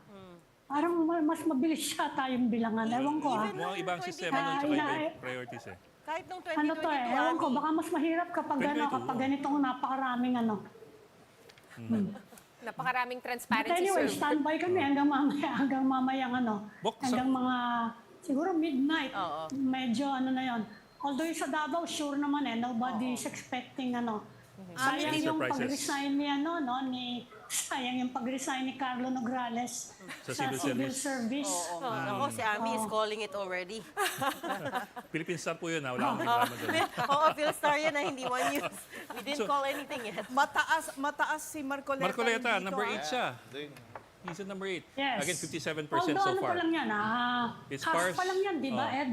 I'm sorry? 50%. 57. It's partial, unofficial, so far around 57%. Yes. It can still change, of course. Let's see na lang later kung ano Yes. kung malaki-laki pa kasing iniintay 43% thereabouts. So, yun. Pero still, ang ganda ng showing so far. At si Ben Tulfo is down here. Yeah, that's it. Yeah, that's What does that Surprising any ba? surprises? surprising for us, you know. But his numbers were really going down. I mean, the trajectory was. But again, 50%. So let's see. Yeah, 57. So far, well, I think the big story there would be still Bamakino at this point, at this juncture. But again, It this can is still partial, change, unofficial. yeah. It's Yeah. But even Kiko is doing well. and Yeah, Kiko's okay, doing well yeah, also. actually. Yeah. So, ibig sabihin, 2, nag-deliver yung pink Number base, 5. Yeah. tapos nakakakuha ka dun sa dating unit team. Ba't di yan nakikita ng survey? No, actually, nakita siya ng survey. In our survey, BAM was in number 12. I mean, in But straight, yes, has straight sir, 12. but Yeah. This is high. This is very high. Yeah. For many weeks kasi, si Yeah. Ed, Nanganganib sila, di ba? Ilang weeks namin ito dinadissect. Yeah. Pero That's si nakadagdag Bam. sa kanya yung possibly yung endorsement ng Iglesia. Iglesia. INC. No, yun yung isang margin na nakadagdag. Sila That's Ben, over the hindi weekend, yan in-endorse ng Iglesia. Yeah. Tapos Pero si wala Kiko rin siya sa hindi. admin, Yeah. hindi rin siya in-endorse ng Duterte, ng PDP laban. So it's beginning to take its toll. The machinery doesn't belong. Yung independent, na Yeah. talagang tunay na independent. Baka nakatulong yung paghigop ng sabaw doon sa Yung sofas. At saka yung pagkain. Any publicity is good publicity. Actually, marami siyang publicity. Napakaraming videos, good or bad, di ba? Another interesting is si Binay. We thought, should be up there Oh, yeah. by now. Yes. Si Abby's down here. Oo, Kasi medyo- if you go back to Region 4A and NCR, I don't know if you can do that. Maybe we can number is find that? out if this is already an emerging trend. One is Ilan BAM yun? is Si Nancy. doing much better than what the surveys are showing. Where's her? In NCR? You want to take a look? Region 4A. Region 4A. yeah. Wanna take a You can look? just see that list. Okay. So that's like a bellwether, including okay. the NCR. Let's look at the heat How maps. things are doing. Oh. Example, Bamakino. Yeah, no? So, Okay. Where did you put? Yung light green, yung dark green, nasa top 12 siya ng probinsya. yes. Ang light green, wala siya sa top 12 ng probinsya. Let's look at NCR. Hindi pala yun. Okay, there you go. NCR ba to? Yeah. Yeah, it's NCR. Di ba, 52%. di ba Ranjit, na yung winning numbers mo is around 16, 17 million. Yeah. Para sigurado ka makapasok sa Senate. Medyo palapit na ron sila, BAM. Yes, yun nga. No? Kaya nga, sabi ko, Palapit na sila doon na sigurado na silang panalo. Okay, with 57% in. If 58 you na. refresh that, fifth nasa if it 50. continues that way up to 70%, And let's also it's go more or to less. Naga. May Yeah, request look at ng Naga. ating... 15% lang. si Si Erwin na medyo bumaba. Yes, ang laki ng Okay. binaba. Let's look at Naga. Naga should be around here. Teka, ano ba yung pinindot ko? Quezon nata yung yan eh. Napindot ko eh. Nabwa, this should be Camarines na. City of Naga, there you go. Oh, wala namang kalaban si Lenny dyan. Well, Lenny at 66,000, ang kalaban niya, De Quiros at 5. 68% transmission. So, medyo, Yeah, it's- malayo na masyado yung agwat. Malayo na. But it's everybody expected that. Yeah, that's not any surprise. Yeah. If you don't mind, can I look at, Damang mga datos of Sultan Kudarat, Magino del Sur. Okay. Yes, let's go. Yeah, let's go. Okay, let's look Let's at... see kung merong lumabas na doon provinces. na transmit na. Okay. Big win, maximum, top 5. Magino del Norte. Although naman pumasok naman sa Saying mga Datu Hindi namin naasahan na at 29, si Datu Tukaw Masura at Actually, 82,000. I'm sorry, we have can you toss that there? No. Para makita na lahat. Yeah. Hindi pa. Sige, give us an idea pag nasa ano na. We'll try to put it on the LED wall, Yeah, but para in kita the na lahat. meantime, you'll Yeah. show Okay. it to us there. Teng mga Datu at 29,000, Tukaw Masura at 82,000. malayo Pero ang baba din. pa eh, 37% pa lang eh. Again, si Teng mga Datu, ang asawa niya, he's running for governor. Ang asawa niya is running for governor of the katabing probinsya ng Maguindanao del Sur. Sure. Si Bay Mariam. Namang pa rin si Ali Midtimpang versus Bay Mariam na asawa ni Teng at 81 versus 70. Now we have it on the LED wall. Yeah. na. Okay. Huling-hirit na lang. Yung anak nila kasi is running for governor of the third province. Ito ng yung, Sultan Kudarat. ito yung question that Ed keeps raising. Sabi niya, how is that possible? Na they're from the same nuclear family, Father, tapos son, magkakaiba. wife. 3 Region. provinces They're running for governor. Side by side to each other. Bakit piniyagan? Is matagal na yung tinatanong ni Si Ed. Datu Pax is winning, yung anak. Meron bang batas dyan na hindi pwede? Well, Adjoining provinces? There's a Supreme Court Jurisdiction ruling issue. on Yung hindi residency eh. versus... Hindi, yung isa pa eh. Oo, the other one. Dalawa yun eh. Oo. Residency tsaka... Ano nga yung residency? And yun din yung pinagkakaguluhan okay. nila sa Marikina, di ba? Oo. And also, And kaya Taguig. na-disqualify si Lino Cayetano. Yes. You are not in the district where you're running. Or whatever location. Also, that was the case with Mr. and Mrs. Alan Peter and Lani. Cayetano. Isa district, 2 isa different district. districts, pero mag-asawa sila. Pero May kasi Supreme din, Court ruling on that. hiniwalay kasi nila yung I see. Maguindanao. So you're saying, ito, mag-asawa, pero iba-ibang lugar. Pati Tatlo yung anak. sila, asawa, tsaka yung Anak. anak. Tatlong probinsya, governor, Eh, iba-iba bahay nila. Bakit? Marami silang bahay. Actually, may decision doon eh. Yes, Supreme Court. Oo. May decision na lang po. ang I Comelec. forget lang the word eh. It's not lang residency. It's Dalawa yun eh. something else. I will remember that later. Oh, sige, let's go Ed, first here. gusto Silipin mo na muna tignan yung natin. basilan? Basilan. Parehas sa taman yung naglalaban doon eh. Oh, actually, magkapatid. O sige, Parehas habang sa tama. sinesearch mo yung basilan, let's Babasahin do... namin, no, O, itong sige. partial and unofficial results ng senatorial race. Meron na tayong 58.9% of returns as of 9:05 p.m. Mali yan, dapat p.m.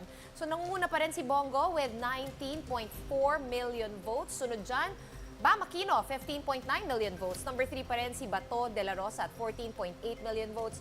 Erwin Tulfo at number 4 with 12.6 million votes. Followed by Kiko Pangilinan at number 5 with 11.6 million. Ping Lacson also at around 11.3 million. Same with Tito Soto, nasa 11 million din. Marcoleta, nasa 11.1 million. Number 9, si Pia Cayetano, 10.8 million votes. And number 10 is Camille Villar at 9.8 million votes, followed by Amy Marcos, making it at the 11th spot so far at 9.7 million votes. And at number 12, Lito Lapid, 9.7 million votes. Ben Tulfo is at 13th with 9 million votes, followed by Bong Revilla with 8.7 million votes, and Abby Binay at the 15th spot with 8.6 million votes. Again, we're just under 59% of returns. So partial and unofficial pa lang ito. Take note, Pero ang liit ng almost- margins ng 10, 11, 12. Sobrang 9.8, magkakadikit. 9.7, 9.7. Be a dogfight. At only 59%. So, But mukhang again, maaari pang gumalaw. it's halos 6. Meron ka I pang think more Region 4A, if we can go back, that's, I think, the bellwether for the country.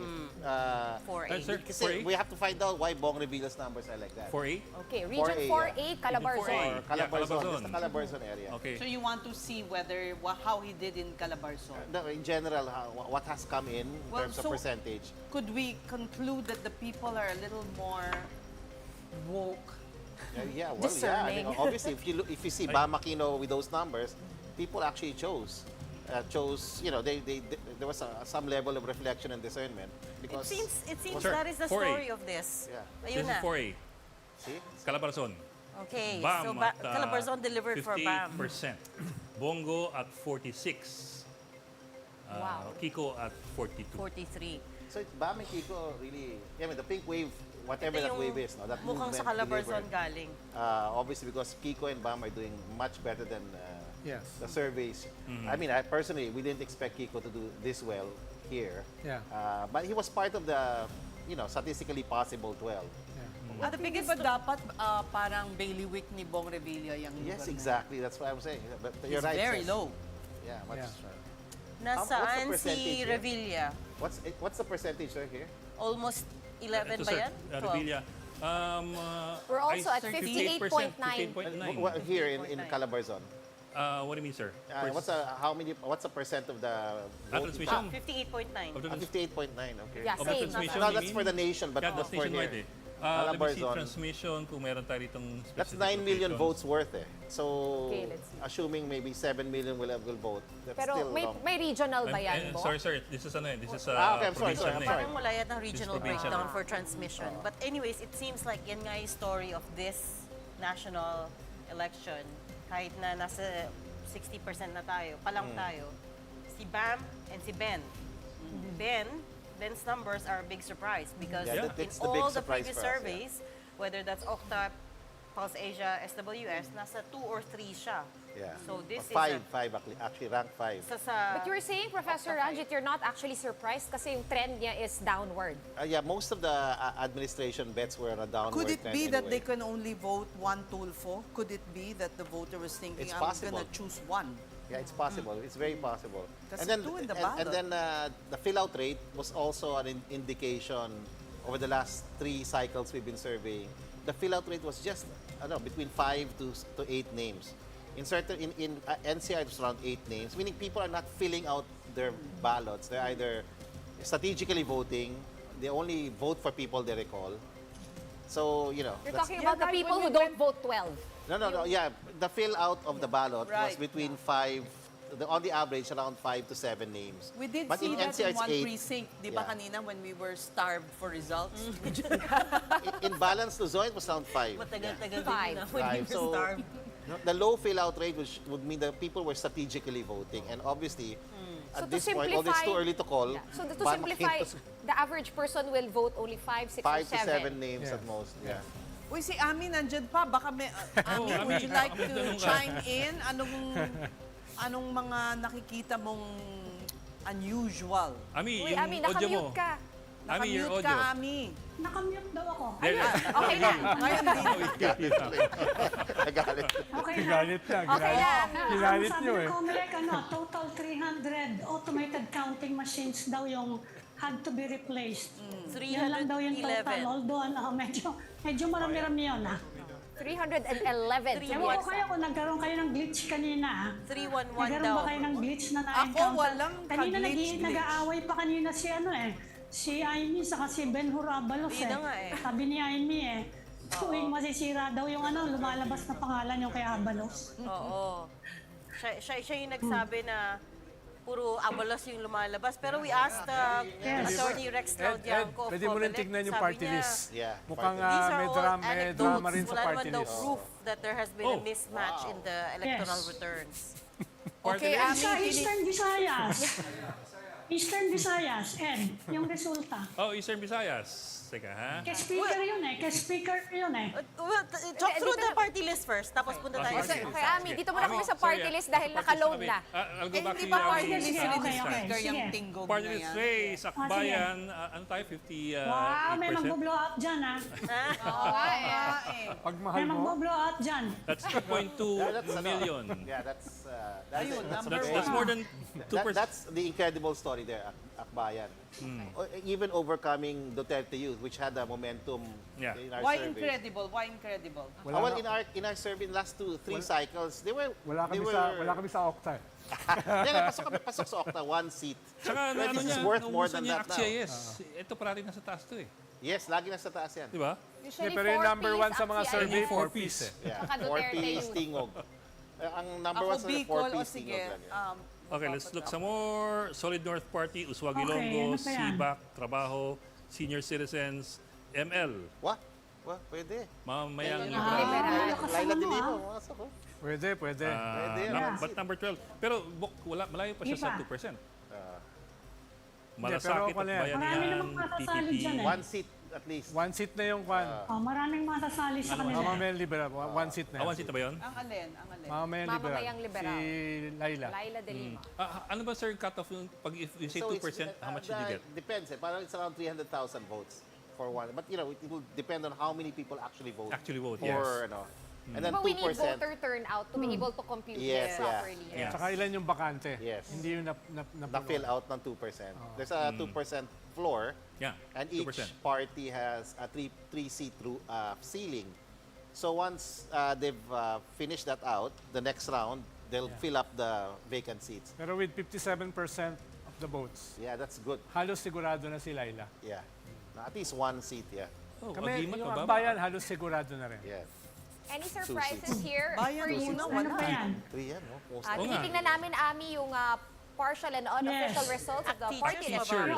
Teachers, pangilan sila? 32. 32. 32. Number 32 sa medyo listahan. medyo malayo na. So far, 272,000. Ano yung hinahanap natin? Kabataan. Kabataan sa 241, Bayan muna. rank 37. Magbubukid, SSS, Manila Teachers. Yung sagip. Sagip. Gabriela, Nalampasan na mababa natin din. yung... Nakita na natin yung sagip. Nakita na natin. Sige, I'll go back up ha. Nasa taas siya. Oo, mataas-taas siya. Kasi Okay. INC yan eh. Yun yung party list ni Marcoleta. Marcoleta dati. Kay Eddie Villanueva. Yes, that's Malasakit, Marcoletas. PPP, Senior Citizens, FPJ, Co-op, NATCO, AGA, LPGMA. Pag-imat, Ako Ayun, Bisaya. number Sagip, 24. 24, 321,000. 44. Yun yung kay Marcoleta. Yung P3, PWD. Ano P3 PWD. P3, PWD. Si Big Wanson yun. Kaya dating Kiguanzon. Comelec Commissioner Rowena Guanzon. Teka, have we seen up here, no? Si Parang Hindi Wanson yan. yun. Wala pa sa taas. Parang Parang medyo malayo. Ano bang Parang hindi ko ako nga, nakita 250, eh. 100,000. Ano bang ano na yan? Depende. P3 yun, Ganun, P3, pwede. PWD. P3. So far, wala pa, no? Nasa na 50 na tayo. Wala pa. Pero hindi namin Abono, Lumalabas. Filreca, Nasa ilalim na yan. OFW, TUCP, Kalinga, Dumper, Swerte. One pack man, baba oh. Oo nga eh. Normally, O, pasok yung yan eh. dating No? kay- Nakakailang Congress Dating na. kay Mikey Mikey Romero. Romero. Mikey Romero. Oh, the richest guy in Congress It's before. Milka. Yes. It's Medyo mababa It's siya ngayon. Milka now, the Milka daughter. who's running. But, Ayan. it's amazing na PWD. to, but medyo malayo ah. To Ami, P3, PWD, number 65. Okay. Katabi ni Tupad. 163,000. Yeah. Medyo delikado yan. Delikado na yan. Pero may 50% Yeah, delikado medyo sa delikado. Pink One. Johnson. Okay, Diwa. ano Wala, lang malayo na. gusto Okay, natin? let's go back to Joy kay... Belmonte, oh. Ayun ang bayan mo. Bayan muna. Oo, Number bayan- 76. Bayan Wala lang na, medyo layo. mababa. Ang baba nun ah. Malayo One siya. hundred- Disqualified na sila 24,000. pag natalo. Yeah. Second, Pangalawa- second loss. Second loss. Second mo. Oo nga, no, Yung may iba pang cut-off, di ba? progressive, ano, ang dami kasi niyan eh. Yung iba pang progressive, Ed. Oo, kanina, nakita na natin kanina. Gabriela Medyo mababa yung and... bayan mababa rin muna. sila eh. Gabriela and ACT So Teachers if you don't Party make List. it 2 times Although in a row, nangangalahati pa lang Yeah, tayo. yeah. baka Qualified. naman Ano ba yung mga ano dyan. cut-off more or less? Ilang boto Okay, dapat? Sigurado eh. Gabriela si Depends 48. eh. Pero More or less mga 300. Gabriela, 300. More or less. Gabriela's 48. 300,000. 200,000, 203,000. Gabriela, delikado. delikado nga eh. GSI Paano special naman, na pasok. di ba? Kabataan at number 37 to Pinasukan ng mga 41,000. pangalan May ng Bilic yan eh. government. Tarlac. labor groups eh. ACT Teachers, Sambuanga, Sambuanga. 272,000. Teachers medyo mataas. 32 yun. Number 32 ang rank. So, yun.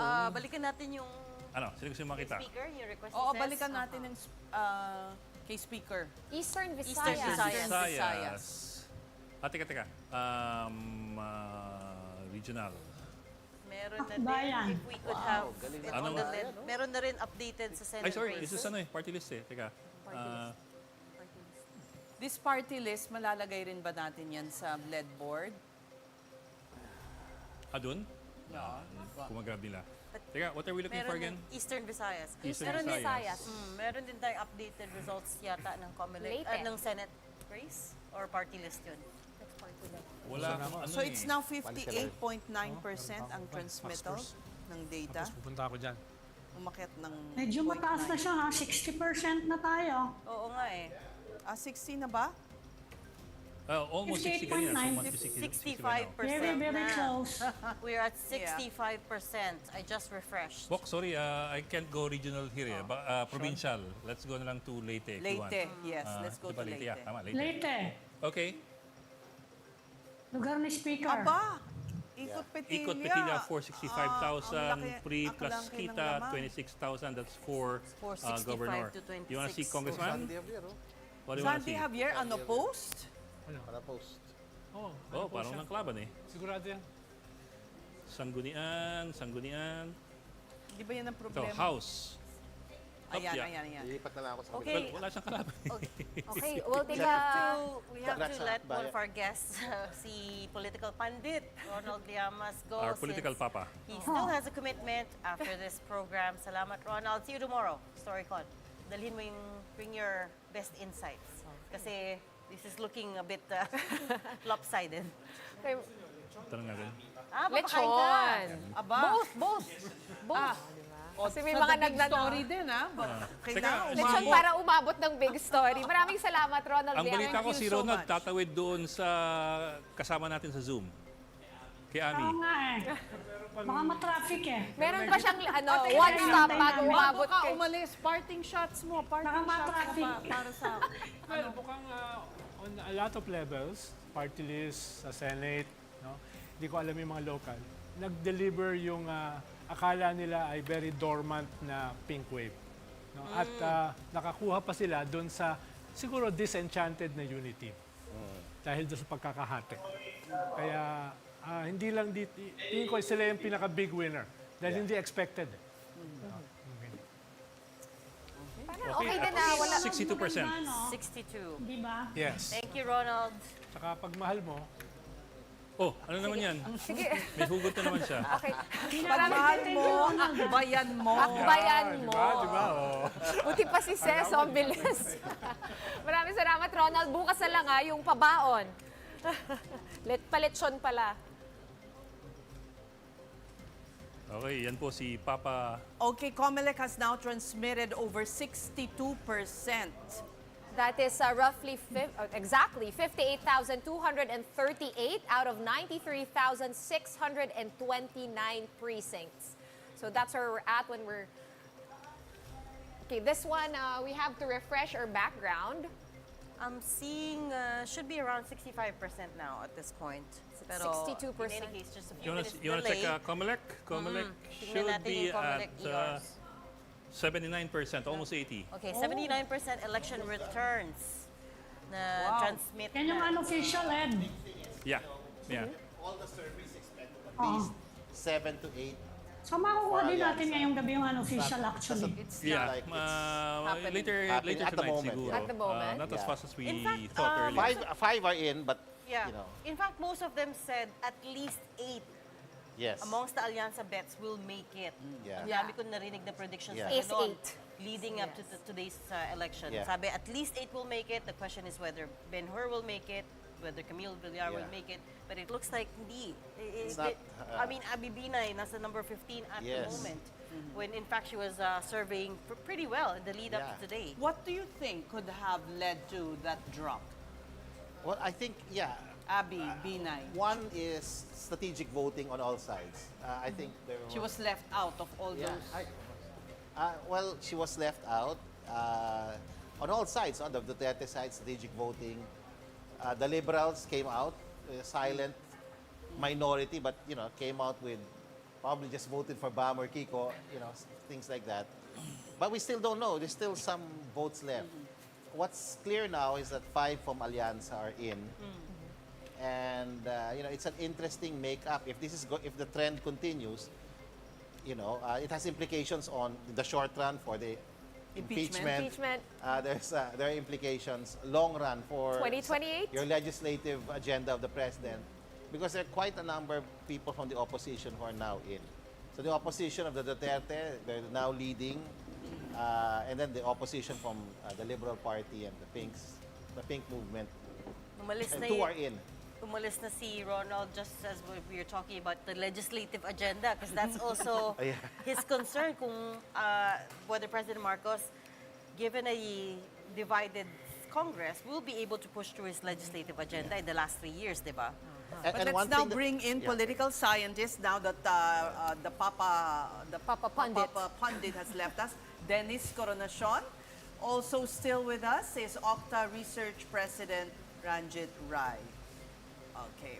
Okay, Prof, what did you make of this? We were just, I don't know if you heard our conversation. Kauupo pa lang ni Prof. Sige, go. Because there are a few surprises here. I was surprised to see the result. And although ano pa lang naman to, this is just 58.90%. So, Actually, no, sorry. Hindi lang updated yung lead poll okay. namin. Pero when we check, nasa 62% na tayo. okay. But I think we're already seeing some patterns here. Oo, siguro yung Talk us through the patterns, Prof. Dennis. perhaps masabi natin na secured na yung top number 1, number 2, number 3, siguro up to number 4. And if ever there are changes that can probably happen from 5 up to the 12 spots. What are your thoughts on Bam Aquino, Prof. Dennis? Well, I was surprised. Although in my earlier interviews, I thought of him as a dark horse because I was quite doubtful whether or not the machinery of the Liberal Party was still intact. Oo, tapos yung network rin, I was also doubting kung ano pa rin, if it's still working.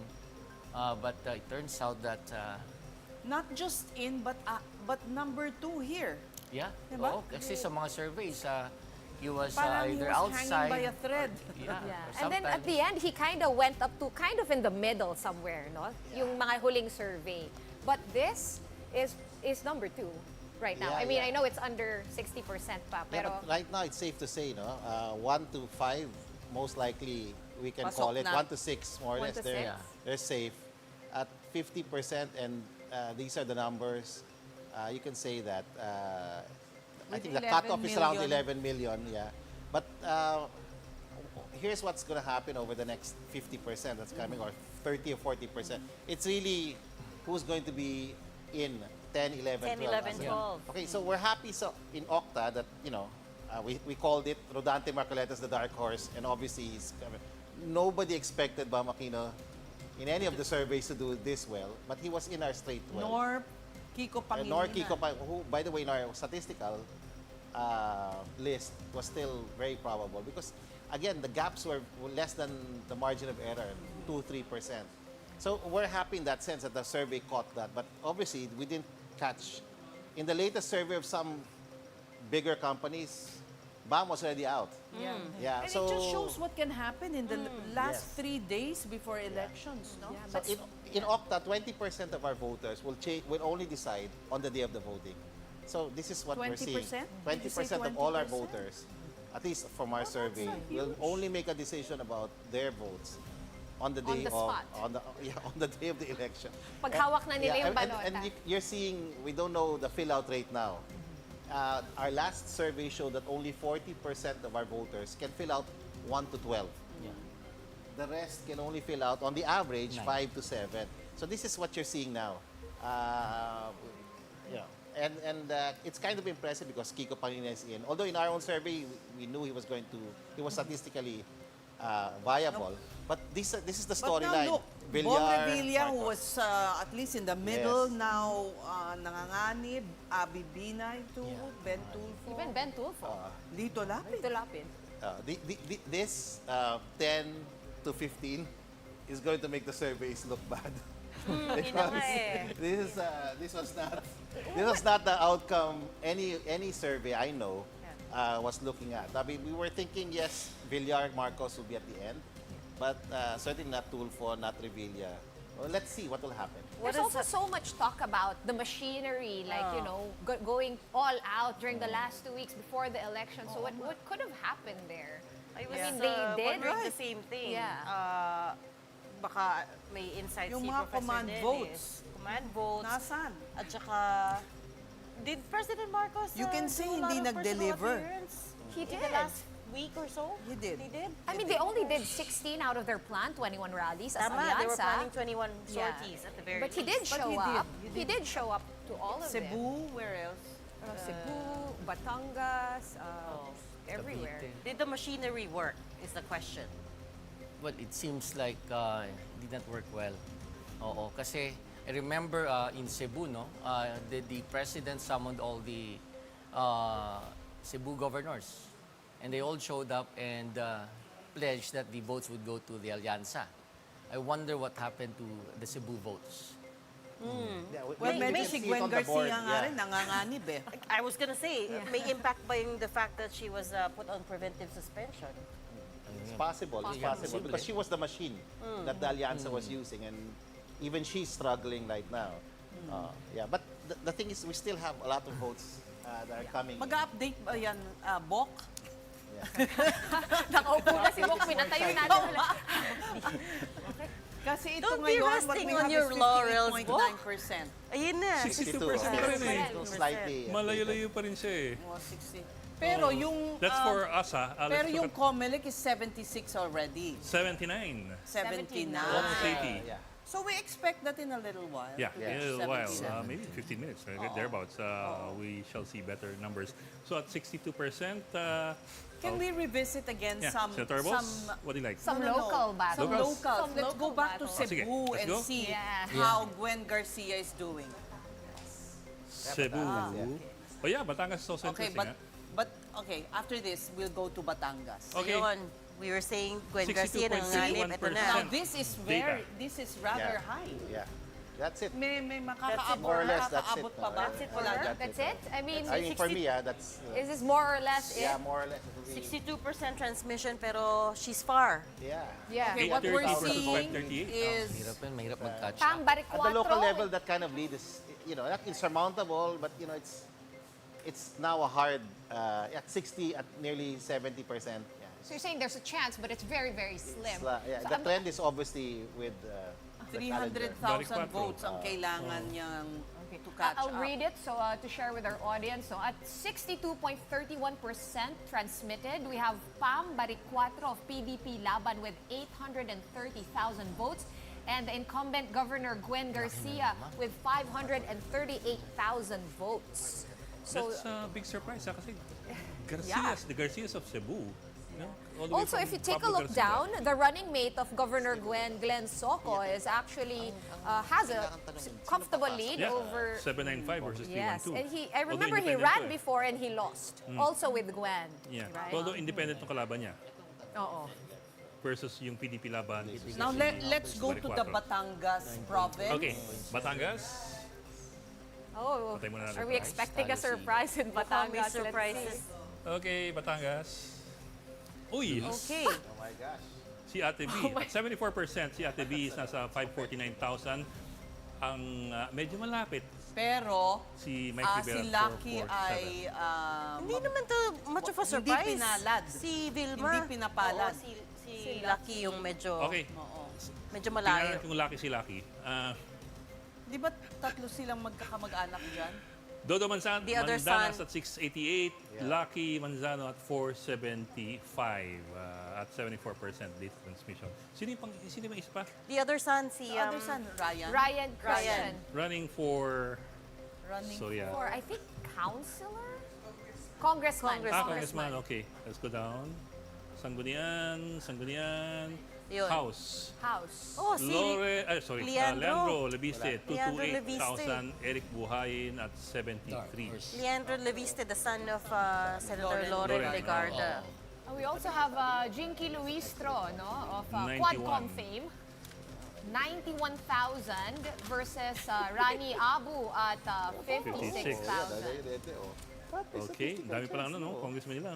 Wala namang difference. Colyantes, So, pasok. King, 202,000. Mark Lebisi, 121,000. Wow. Mark Leviso was a former vice governor. Former Yeah. vice governor. Yung dating boy. Nakagulat tong si Ni Ni Chris Aquino. Okay. Tanda ko yun. Sige. Diretso na tayo showbiz. Oo nga. Segue into... Intersection naman ng showbiz yung Oh, sa Batangas bagay, race eh. intersection, no. 120,000 Bolivia Caloy, 108,000 Gozos JP. Ilan pang distrito meron? Dami oh. Pero of course, 20. So, Ayan na, Jack si Ryan. Ryan Ayan, Christian. that's it. is leading with how many 76,000 si Ryan 74. Recto Okay, versus so it's 60,000 si Bernadette Sabili. So it's Hindi siya lucky. masyado malayo. Medyo Pero malapit-lapit lucky kasi 16,000. against Dodo. I mean, Dodo Mandanas is the governor, Yeah. the incumbent governor. Exactly. So Pero medyo, bakit ganun kung sino pa yung sikat? I mean, Lucky is in second Yeah, place but you know, right now. local, ibang local eh. I remember, I think If maybe you we had can not- ask. If you had not been with them, pag wala Yes, ka masyadong it's ano. tougher. Meron kasing parang... Maybe Lucky would have won if he ran the national. Oo nga. He has National. more They were saying national something name about recollection they than don't Blue. feel like he's a Batanggenyo fully. Maybe we can get some inputs from our political cycle. About Why Lucky. is Lucky Manzano not faring as well as, for example, his half-brother, Ryan Christian Recto? Is it because kalaban niya, yung incumbent governor na si Lucky kayo Dodo ng Lucky. Mandanas? Ibang think henerasyon that's ng Lucky unique. ah. Dodo Mandanas is An institution. established politician in that area. He has a bailiwick within the province, couple of bailiwicks. So I think that's what happened. Voters are not like sheep. Hindi naman bobotante. When you look at this list, hindi bobotante ang Filipino voter. They obviously made a choice, and they That there term was a lot should of be reflection outlawed going on. na. Yeah. That term should be outlawed. Outlawed now, looking at this list. I mean, this is at some level, you can say it's a protest list because look at the top three. They're all from the opposition. Yes. Opposition Duterte, opposition Pink. at this When point, you I look at number 8, this is a stunning story. Although Octa called Marcoleta a possible winner, a dark horse. But we didn't expect his numbers to be this high. So we keep saying this is a referendum. This midterm election is a referendum on the current administration. I know this is still partial and unofficial. We're just about at 60%. But what does it say as early as Yeah. now?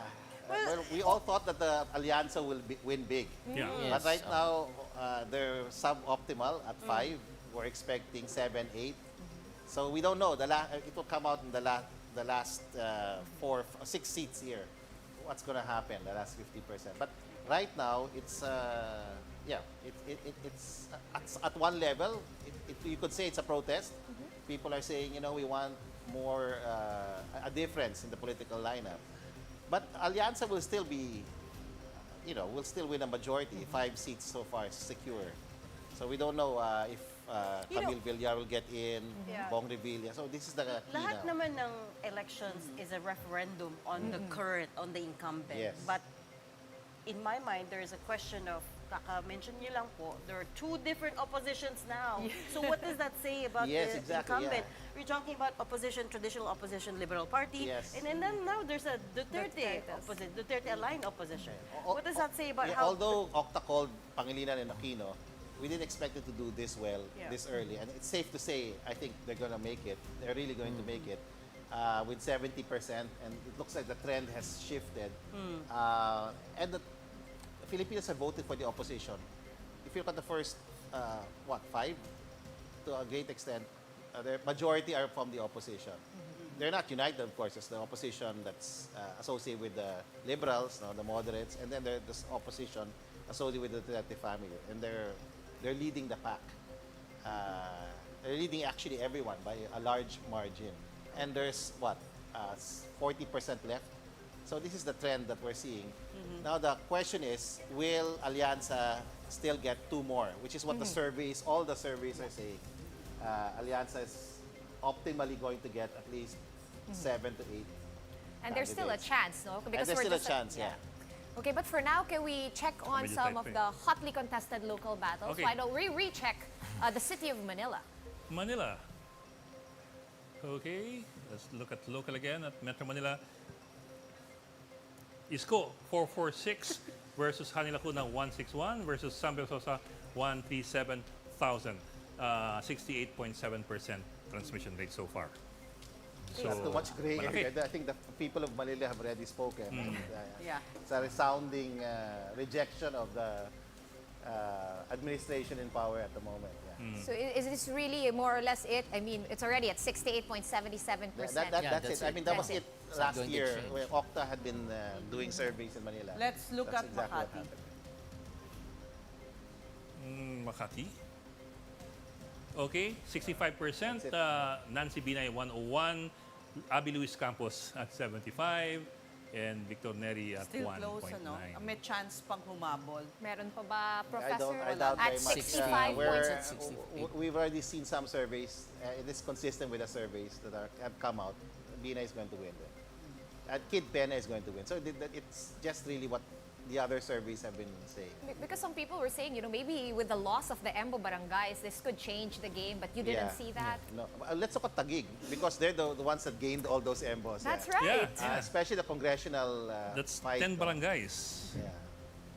City of Taguig going in with 67.79%. Nothing incredible Lani there, yeah. Cayetano, 352,000. This is expected. Yeah. It's the congressional race where you have Okay.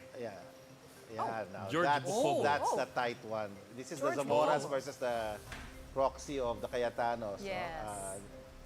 Are you saying George that... Bukobo so George Bukobo is is a the proxy of the barangay Cayetanos? captain, Yes. I think, of But aren't they BGC. He used to be the barangay captain of BGC, Yes. or the administrator under Yeah, the, he's the barangay yeah. captain of BGC. BGC. That's what I know, yeah. I could be wrong, but he's doing very well. was.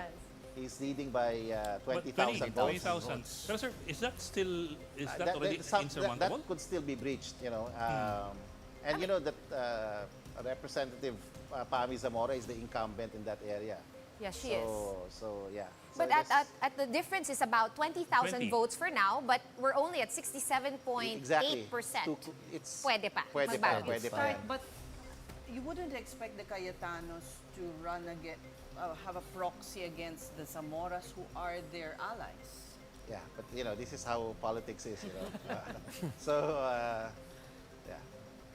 Okay, So the George other Bukobo district. is leading by a comfortable Oh, I saw margin. Lino Cayetano's name Yeah, down the there. other district. Lino Cayetano, 61. But Ading Cruz at 91. there's still a case, right, Yeah. pending on his candidacy based on the residency. Yes. Yeah. So we see he's actually about 30,000 votes behind Ading Cruz of Nationalista Party with just about 67.8% of And returns. maybe that's a little clearer at the moment, but let's see. Let's wait for the final vote. You want to go look at Caloocan again? Kanina we're Yes. looking at Caloocan, numbers of Trillanes at 207,000, Along at 312. Can we check the Egay Erice of Congress? Congress? Yeah, how is he doing? Yeah, that's Where? Kapitan here. Second district, Egay Erice 97, Mitch Is that a comfortable Cacayo, enough lead? 69. Ilang percent? 71.2. Now, this is an upset. This is, well, although there's still, this looks like an upset because the incumbent is Mitch Cahayon. Cahayon. She was doing very well in the surveys. And you remember that there was a case filed against Egay. Egay Rice for disqualifying him. He won it. And But the Egay sympathy has votes already possibly. been there. I mean, he's a comeback. He's a comebacker. Yeah, it's a comebacking, but the initial surveys were showing that it was neck and neck. So But also, Egay Erice, before the campaign period, he was filing this and that against, Yes, the Comelec, Yes. against Miru systems. Do you Yes. think that could have, I don't know, lent some... it's possible. But obviously he did very well in the district. He's doing very well in the vote right now. Okay, other But places. unfortunately, Trillanes is Falling not. short at both. Yeah. at most. Should Or we... did they run? Are they not supposed to have run together? Yeah, Egay and they were supposed to be a tandem or something. But things fell Things apart. change in Yeah, it politics. changed. And then okay. naghiwalay Yeah. sila. But then, Congressman Erice is doing so much better in this vote right now. Okay. What Can I about look at Quezon City? We haven't... Oh, you want to go to Mindanao? Look at Basilan kasi magkakamag-anak Yeah. na laban dyan eh. Okay. Si Mujib Hataman, Yeah. Pero for governor, mukhang mataas 49,000. naman si... Jay Saliman, is, 39. How is Mujib related to Jay? I'm not sure kung pinsan o uncle kasi kapatid niya itong si Jim eh. Ang kapatid ni Mujib is itong si Jim Saliman. These are political dynasties in Yeah. that So area. si Hataman, the dynasty na rin. Yeah. Si Mujib. They're a dynasty there now. Yeah. Yeah. So magkakalaban sila kahit magkakamag-anak. Also may anak din sila dito. Ayan, no? Amin Hataman. Si Amin, yeah. Si Amin Hataman. And the mayor, ewan siya pa rin ng Isabela, I don't know, she... Pero look, 30% lang ang transmission. Yeah. I have to look at the local for the mayor cities. Let's look at Isabela kasi yung City of City of Isabela. Isabela. Oh, Dada Hataman is doing well. Still a But Hataman on still top. close this is Still close, yeah. this is not the wife eh.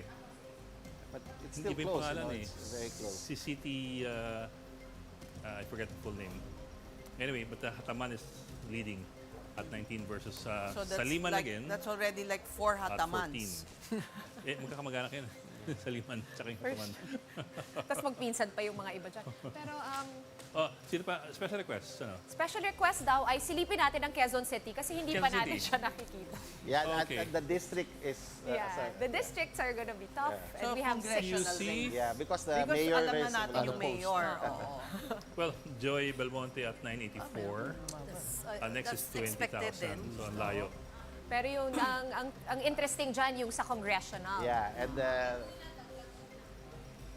Ayan. Progressional yan. to. Arjo Atayde. Wow.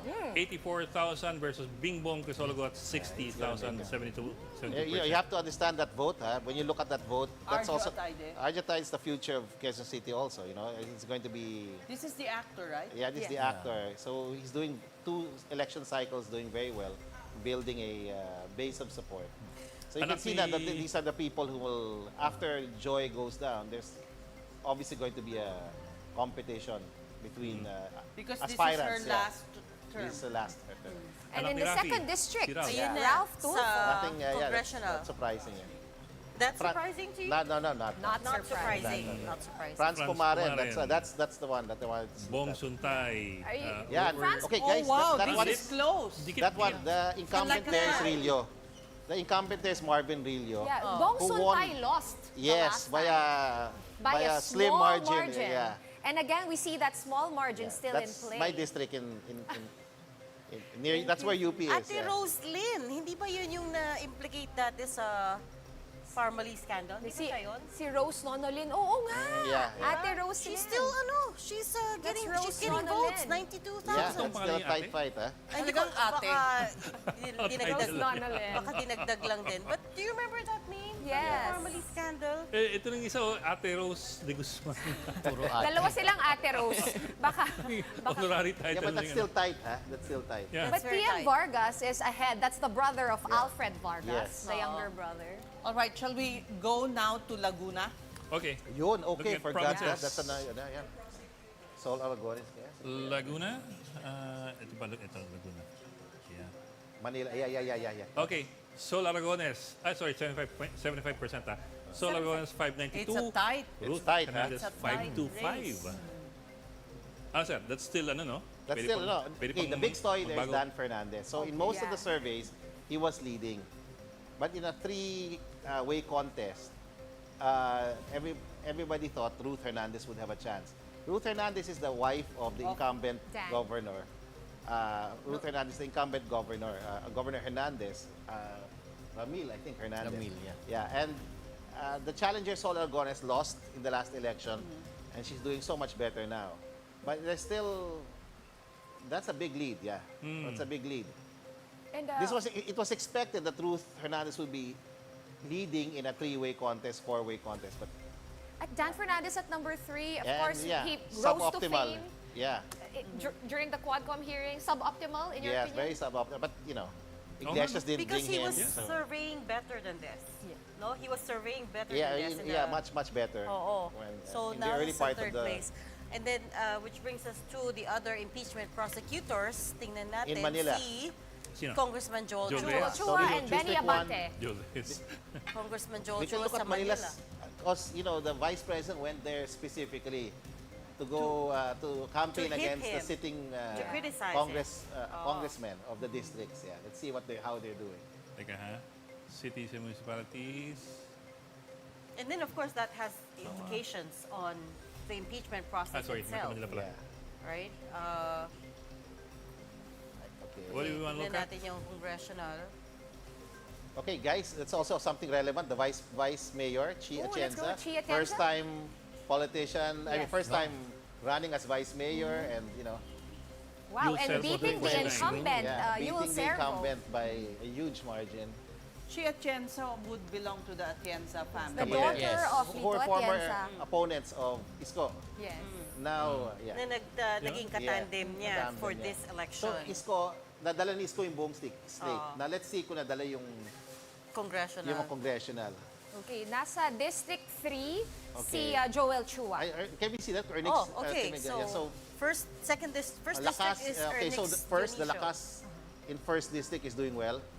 Okay, Ernix Dionisio. Okay. Kanino siya allied? Hindi siya allied kay Isko. So, Joseph Lombard. But the gap is not as big as what you can see in the survey. So, it has closed. But there's still time, no? 76. Okay, let's see what. Yeah. This Joel one is Chua. District It's tight. quite tight. Yeah, it's 53 tight. versus 51.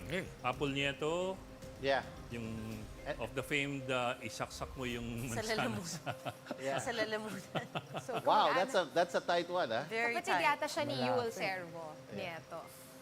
We're talking about Yeah, but the Apple 2000. Nieto is allied with Isko. Isko, yes. So, and then, when the vice president went to Manila, Yeah. So we're largely to saying campaign hindi- against these people. Yeah. Teka, tingnan na natin si Mocha.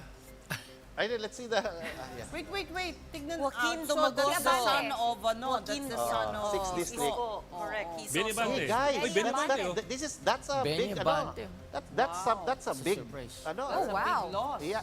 Joey, uy. That's a surprise, huh? Because all the surveys are saying Benny Bante would have won by a landslide. But look at the so what we're seeing here is that Isko didn't just win, he won big. Well, he's bringing the whole slate. Of course, there's still Hatak-hatak niya, some no? votes left. Is that right? 3,000 lang? 64 4,000? Yeah. versus Yes. 61. Yeah. That's unexpected. Medyo medyo malapit pa rin. So Sobrang this will- lapit. Dapat that Pag should be two. natalo, walang prosecutor sa impeachment. Magbabago. I mean, Well, you have to they change. have to Yes. change it. Yeah, well, they have prosecutors. What it means is that the Iglesia ni Cristo, together with Isko, they campaigned against these. And obviously, it's working. The gaps are. Benny Abante is not Dennis- supposed to be trailing. Dennis, any thoughts on how this is shaping up? I mean, with all those Quadcom hearings, some people kumampi sa kanila, some people nainis sa kanila. Is this surprising? Well, yeah.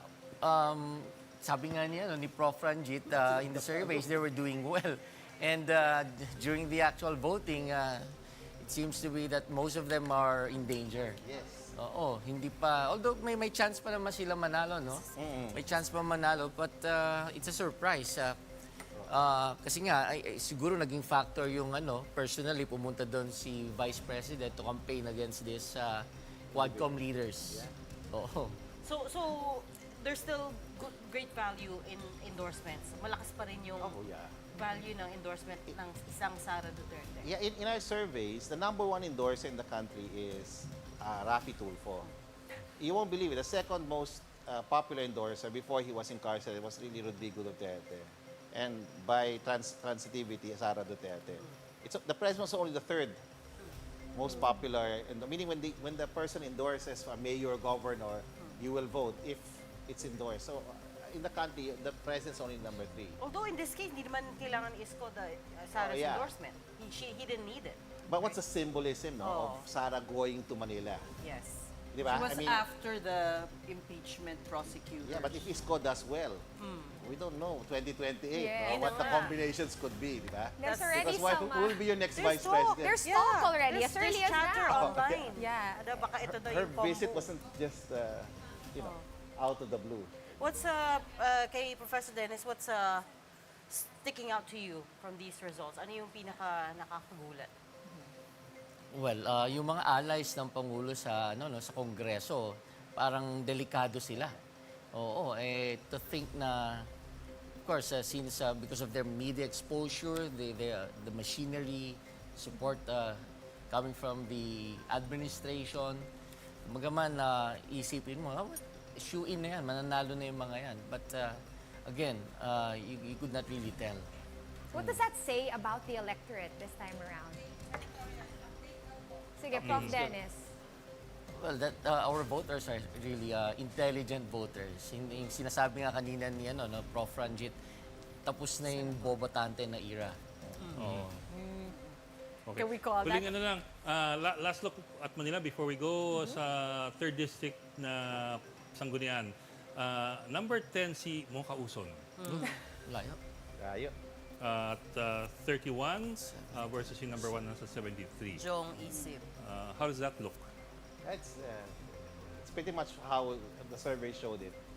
But the key, I wanna emphasize this. Everybody in the Quadcom now that was prominent, Dan Fernandez, Congressman Chua, Congressman Benny Abante, they're now, these are partial, unofficial. Right. Yeah. But they're now, in very tight races. In races that in the surveys initially were showing that they would be wide margins. So something happened, no? And I think to a great extent it's Isko more than I would say. Okay. There's Do you another agree with Quadcom that? leader. Hindi, ako I'm wondering, kung ano nangyayari dun sa isa pang Quadcom leader, si Congressman Paduano. Paduano? Si Congressman Acop? Meron pa. Congressman Acop. As party list ba si Si Paduano. Si Paduano siya party district list. Okay, representative. let's go back to the Senate race. Well, not much change sa ranking. Nasa halos 60, nasa halos 70% na tayo. 68% sa transmission Plus, dito. so. Pero ito nagbago, pero kanina pa ito nagbago eh. It's Itong number dalawang to. 12. Okay. So Ben Tulfo improved. So shall we, 2, 4, do you 6, wanna... 8, 10, 12. Ito yung cutoff, Lapid Lito, number 12. Pakibasa na lang for the people who can't Okay. see it. From the top. Okay. Bongo, number 1 at 23.8 million. Again, partial unofficial po. Bamakino at 19 million. Number 2 siya. Bato at number 3 with 18.2 million. Erwin Tulfo, number 4 at 15 million. Kiko Pangilinan, number 5 at 13.9 million. Ping Lacson, number 6 at 13.6. Dante Marcoleta, number 7 at 13.5. Tito Soto at number 8, 13.3. Pia Quetano at number 9 yata, 13 million. Camille Villar at 12. Amy Marcos at 11.8.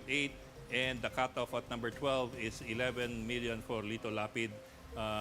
Ben Tulfo at number 13 with 10 million. And push pa natin ng konti. Bong Revilla at number 14 at 10. And Abby Binay also at 10, number 15. So, pero hindi masyadong nagbago kanina eh. Dumagdag lang yung numbers eh. Pero the rankings more or less remain the same. Yeah. That has major implications on Yeah, you have more opposition people now because you have Marcoleta in. You now have Amy Marcos still in. Where do we classify Camille Villar? Yeah, it's it's a conundrum. It's a for me, mystery. But, you know, I think she's still with the administration.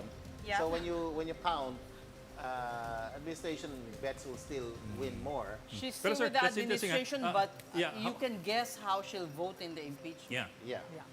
Basically, if you look at this, the impeachment is dead. For me, it's the impeachment is dead. Dead I in the don't think, water. dead in the water.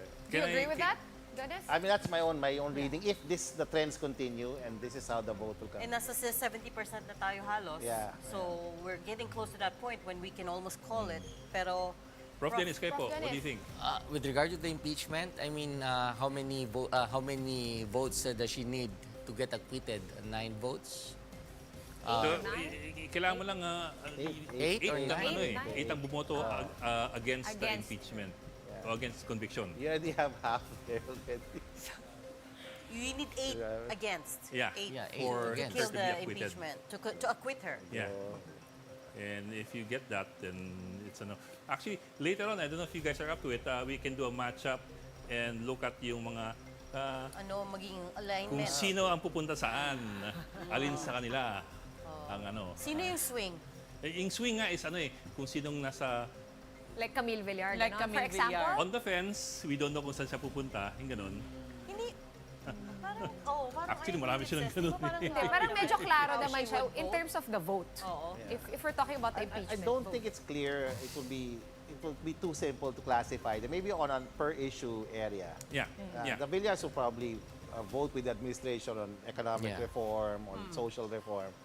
But on the issue of the impeachment, I think they've made Actually, sir, themselves very clear. If we do this later, sure, let's do it a little later eh. Kasi Yeah. I don't wanna make an Preempt, attempt yeah. Preempt. na nasa 62% pa lang tayo eh. Pero pag medyo klaro na siguro, and we can do naman some nuancing eh. If it comes to this kind of an issue, where would some of them fall? Where could some of them fall, or where are they likely to fall? Could you do it now with the holdover senators? I can see Sasa kasi calculating percentages. No, actually, it's not gonna be me. I'm gonna ask our panelists to do it for us eh. Based on their, Put us on their the spot, observations, Oo nga. diba? Based on their observations, where would they likely go with certain issues? Likely naman eh, it's not going to be a hard and fast na parang dito talaga kayo pupunta eh. It's more of a, Especially since you guys have been saying, and all political analysts more or less are saying na yung alyansa candidates naman, they can stand on their own, meaning they probably can ditch that association. Prof. Dennis?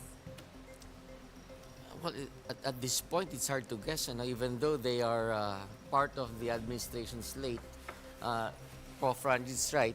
It depends on what issue they're dealing with. If it's going to be a controversial issue, a controversial vote, I would go straight to impeachment eh. Where would they Ako go? rin. Pag Impeachment. impeachment. Diba? But not now. Maybe later pag mas solid marami na. ng percent. Oh, maaga pa eh. Pag 80%. 80% na Okay, tayo. okay.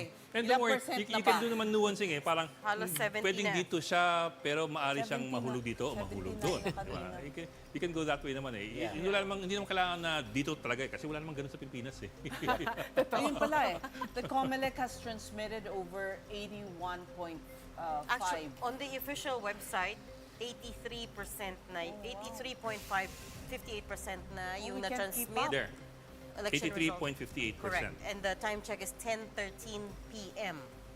So, nasa 83.58% na po yung na-transmit na election returns at this moment. Tayo nasa 69. This, for those who don't know the difference, itong, this, May delayed tayo na ano eh. May delayed lang konti yung natatanggap ng media na results, but it's reading from the same servers, essentially. Versus yung kanina, yung kino-compare natin is yung Comelec website, this is the one we're getting. When we start drilling down into provinces and cities, we're using these transmission figures, 69%. All we can tell you about the Comelec website is na ganyan karami rin pumasok sa atin. Right. That's where we stop. Can we go back to Baguio? Baguio. Administration din yun eh. Okay. Oops. Cities, municipalities. Let's go back to suboptimal talaga. Benguet. Yung mga surveys are guessing. Teka ha. Tama, cities, municipalities. Okay, there we go. Who do you want to look at? Magalong Benji, 50,000. Marco, 40,000, 76%. That's still tight. That's still, It's still tight? Yeah, still tight. Can we request to take a look at San Juan City? San Juan. Because meron din tayong isang prosecutor doon for the impeachment, si Attorney Bel Zamora, or Congresswoman. But ang kalaban niya is si hopeful, no? Si Jana Ejercito. Yung anak ni Jinggoy. Hindi, si Janela yon. This is a cousin. And she was the lone Ejercito who survived in the previous election. May Jana, may Janela. Okay. May Jana, may Janela. This one is easy to call. 49,000 versus 7,000. But what we really want to look at Tingnan natin is house. the congressional fight. Yun. Jana Ejercito, 19. Bel Zamora, 37. At 72%. Yeah, So that's pretty much comfortable it. as Yeah, well. that's pretty much it. Yeah. You're right, she is a prosecutor. She's a prosecutor. Again, it's partial, unofficial naman to. Or James Yap, oh. Ang taas si James Yap. Pero Ito ba yung ano, Basil Ter? pero the margin is very tight. Tight siya with yung Ryan dating Llanos asawa ni D. Chris. Tama ba? Correct. Yes. Daddy ni Bimbi. Okay. Mas okay. Slow. Mga showbiz na naman tayo dito. Slow. Now I remember. Ryan D. Ryan Llanos D. Yes. Ryan Llanos Would D. be he's already a counselor in San Juan. Sino pa? Special requests. Boya Tolentino is kaano-ano ni Senator Francis. I think walang relation. Walang relation. Bakit Tolentino Kasi Tagaytay sila eh. Di ba tayo interesado Kasi sa yung mga iba? Tolentino Malabon, nagiging- Mandaluyong. Okay. Malabon. Malabon, Jeannie Sandoval Yeah, so versus I think Jay Lacson. 112 versus 60. Oh, wow. So, Mandaluyong. malaki ang Balos din yan. Mandaluyong. Mandaluyong. Walang kalaban eh. Diabolos. No. Unopposed. Uncontested. Tagig. Tagig. Teka ha. Lani Cayetano's Tagig. leading. Tagig. There you go. Si ate din siya. Ate Lani. Ate Lani. Lani Cayetano. 397. Arnel Serafica 101. Malayo rin siya. Yeah. 73%. Yung kaninang Medyo type appeal yun. na congressional. Yeah, Sinisilip natin si Pami Zamora versus George Bucobo. This one? No. Lana, 143. it's- George yeah. Bocobo Lana, 117. yeah. Pami. It's widened na. Yeah. Si George Bocobo, of course, has This been... is also, Zamora is the daughter of Ronnie. Ronnie ba? Sister of Sister Bel ni- I was Zamora. gonna say, kapatid ni Sister Bel. of Bel Zamora and Pasok-pasok ang Francis isa. Zamora. And ito ay Ito mukhang- Isa Isa pasok sa San Juan. Sa Taguig, medyo mas nahirapan yung sister who's running in Taguig. But again, Pami Zamora, no, very, lagi siyang nasa presko ng House of Representatives. No? Yeah. Lagi niyang katabi si Rog Gutierrez ng Yes. One Rider Party List. At saka si Ortega Especially ng La during Union. the hearings on Yes. the Pasay confidential City, funds. sila din? Yes. Si George Bocobo is a long-time counselor of Taguig. Amy So, Calixto, no surprises 132. Wawi Manguera, 84. So Calixto 80% still yan. wins. Nothing surprising there, but you know. Yes, yes. But Wawi Manguera really Mark put up a and- fight there. Yeah. Grabe, Calixto. It's the Calixto. family. Pasay. Okay, ano pa? Have we Sa covered probinsya, all of ano pa NCR? Valenzuela, hindi pa natin tinitingnan. Yeah. Gatchalian. Ay, walang kalaban. Yan. Walang kalaban. Balikin Walang natin yung kalaban. Pasig. Hindi, pero bumalik yung isang Gatchalian brother na usually hindi tumatakbo, si Kenneth Gatchalian, sa 1st Legislative District. Ayan siya sa ilalim. Sorry, did you go to Parañaque na? Yeah, Nag-Parañaque na ba tayo? But pero earlier pa yun eh. Okay. Olivares. Olivares, 134. Drew Uy, Ang daming 59. candidates for National mayor. District, that's a big fight also, si Tambunting. Oh, Tambunting, And, yeah. And Brian si Brian Yamsuan, Yamsuan. 80. Tambunting ka, 68. Yeah. So Si first, Brian, may napakalaking mga actually, tarpaulin sa... trivia, Oo siya yung nga. dating Secretary General ng Yes. previous Congress. Yeah. And he was also a party list representative. Ngayon lang siya nag-go for district rep. And Party list siya dati. party list siya dati. And Okay, yeah, at this he's- point, would like to thank Prof. Coronacion. But before you go, leave us some things to Gems. chew on. ano yung parting thoughts over these results? I think it's very clear that the people have spoken. this point we can already see some patterns or trends with regard to who they voted.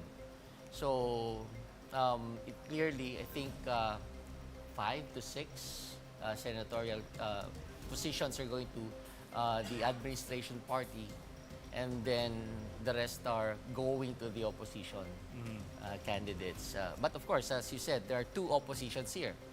The Duterte opposition, and then of course, the traditional opposition.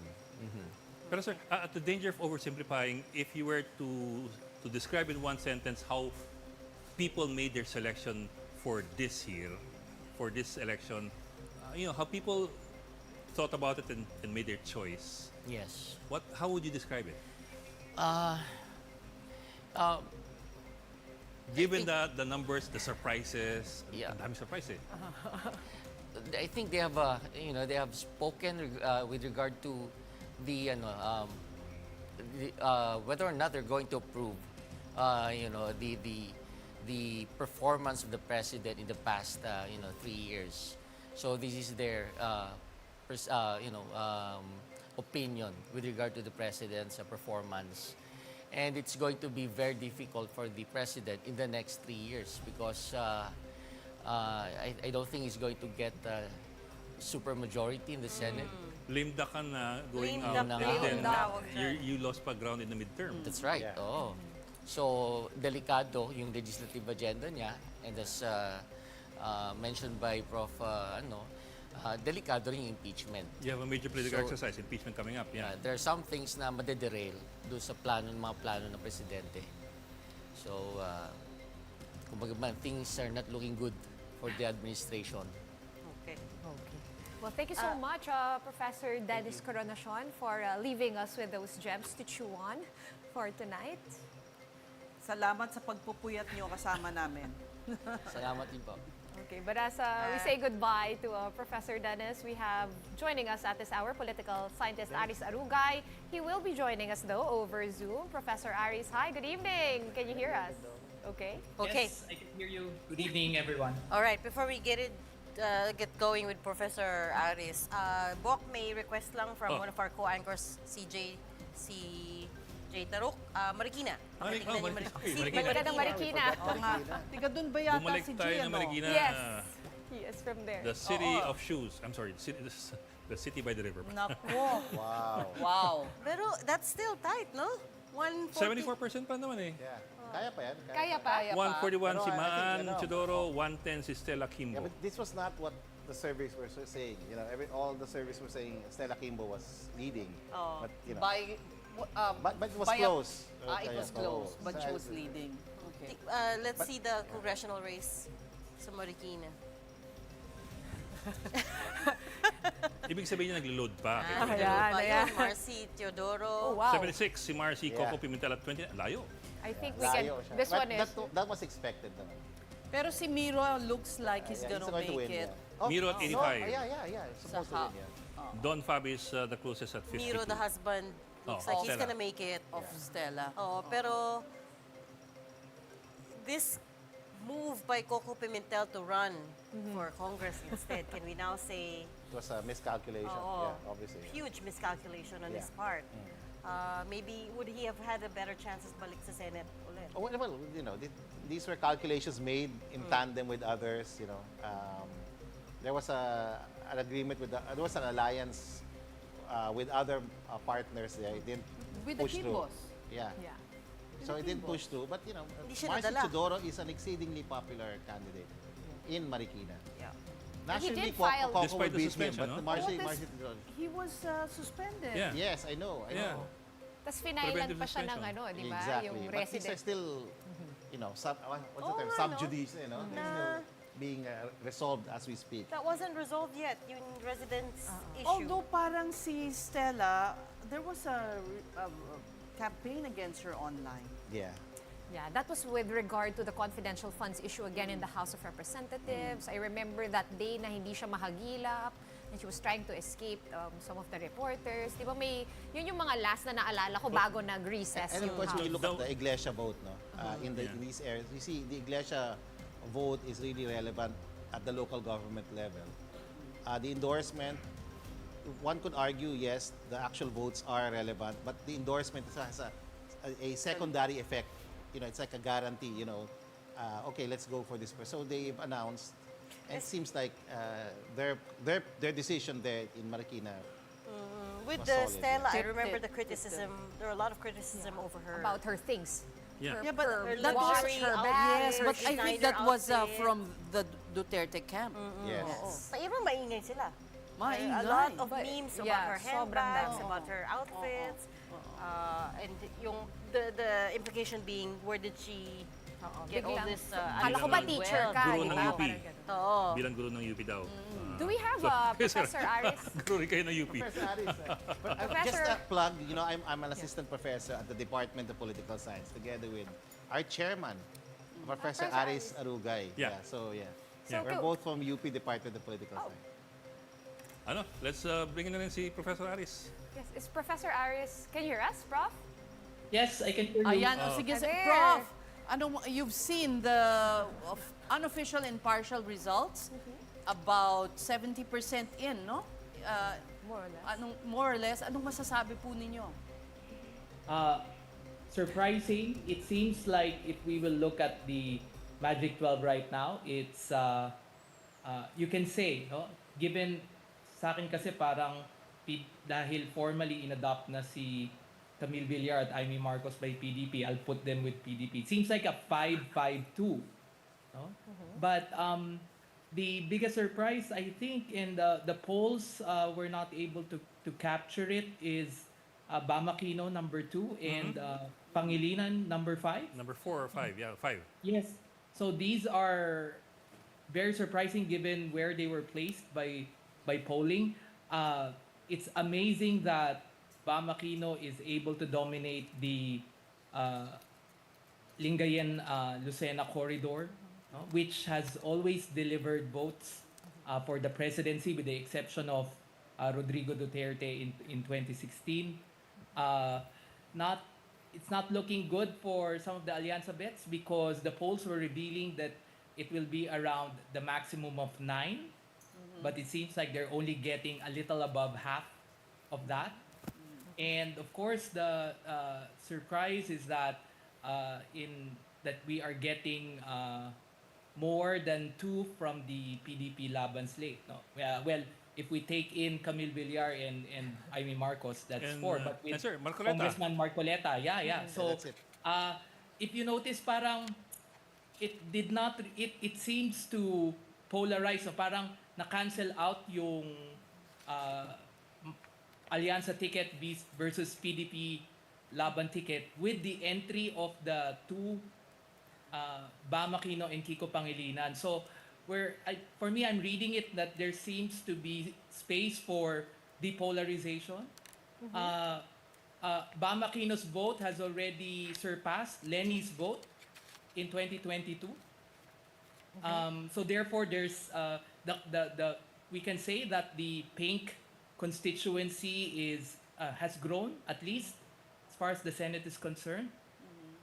And then finally, celebrity power is not really delivering given the performance of some of yung sinasabi natin na pwedeng, kasi sa polling parang nire-reveal doon na pwedeng gumawa na ng action movie sa Senado given the number of the action stars, no? That it seems like some of them will not make it if the Magic 12 will stick. But some of us were saying na yung last 3 spots, maybe 11, 12, 13 will be very close. But if you notice, there's a big increasing gap between 12 and 13. It's already 1 million votes. Yes. That's a big gap. Yeah. Between previous Lito Lapid elections- and Bentulfo. Yeah. Yes. Previous elections, may mga, ano lang yan 5 to 6 figures. But now it's more, it's less than, it's now 6 figures, no? Dati nga may 20,000 lang dyan. I don't know if my colleague, Professor Ranjit Rai might remember. Yeah. But yeah, so those are, but as you've said, this is only around what, 70%? Yes, sir. Almost 70. You Kanina know, nasa 60. Ramon Bong Revilla's poor showing, Yeah.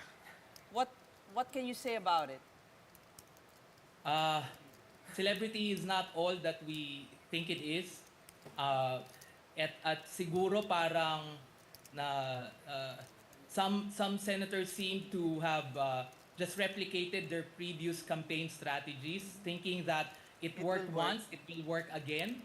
But it reveals, and I think I've heard Professor Conacion earlier, that Filipino voters should be given more credit, that they can really see beyond the optics and the antics, and that napapagod din yung tao, kakasayaw, kakabudot siguro, no? So Pero baka pumasok si Lito Lapid pa rin eh.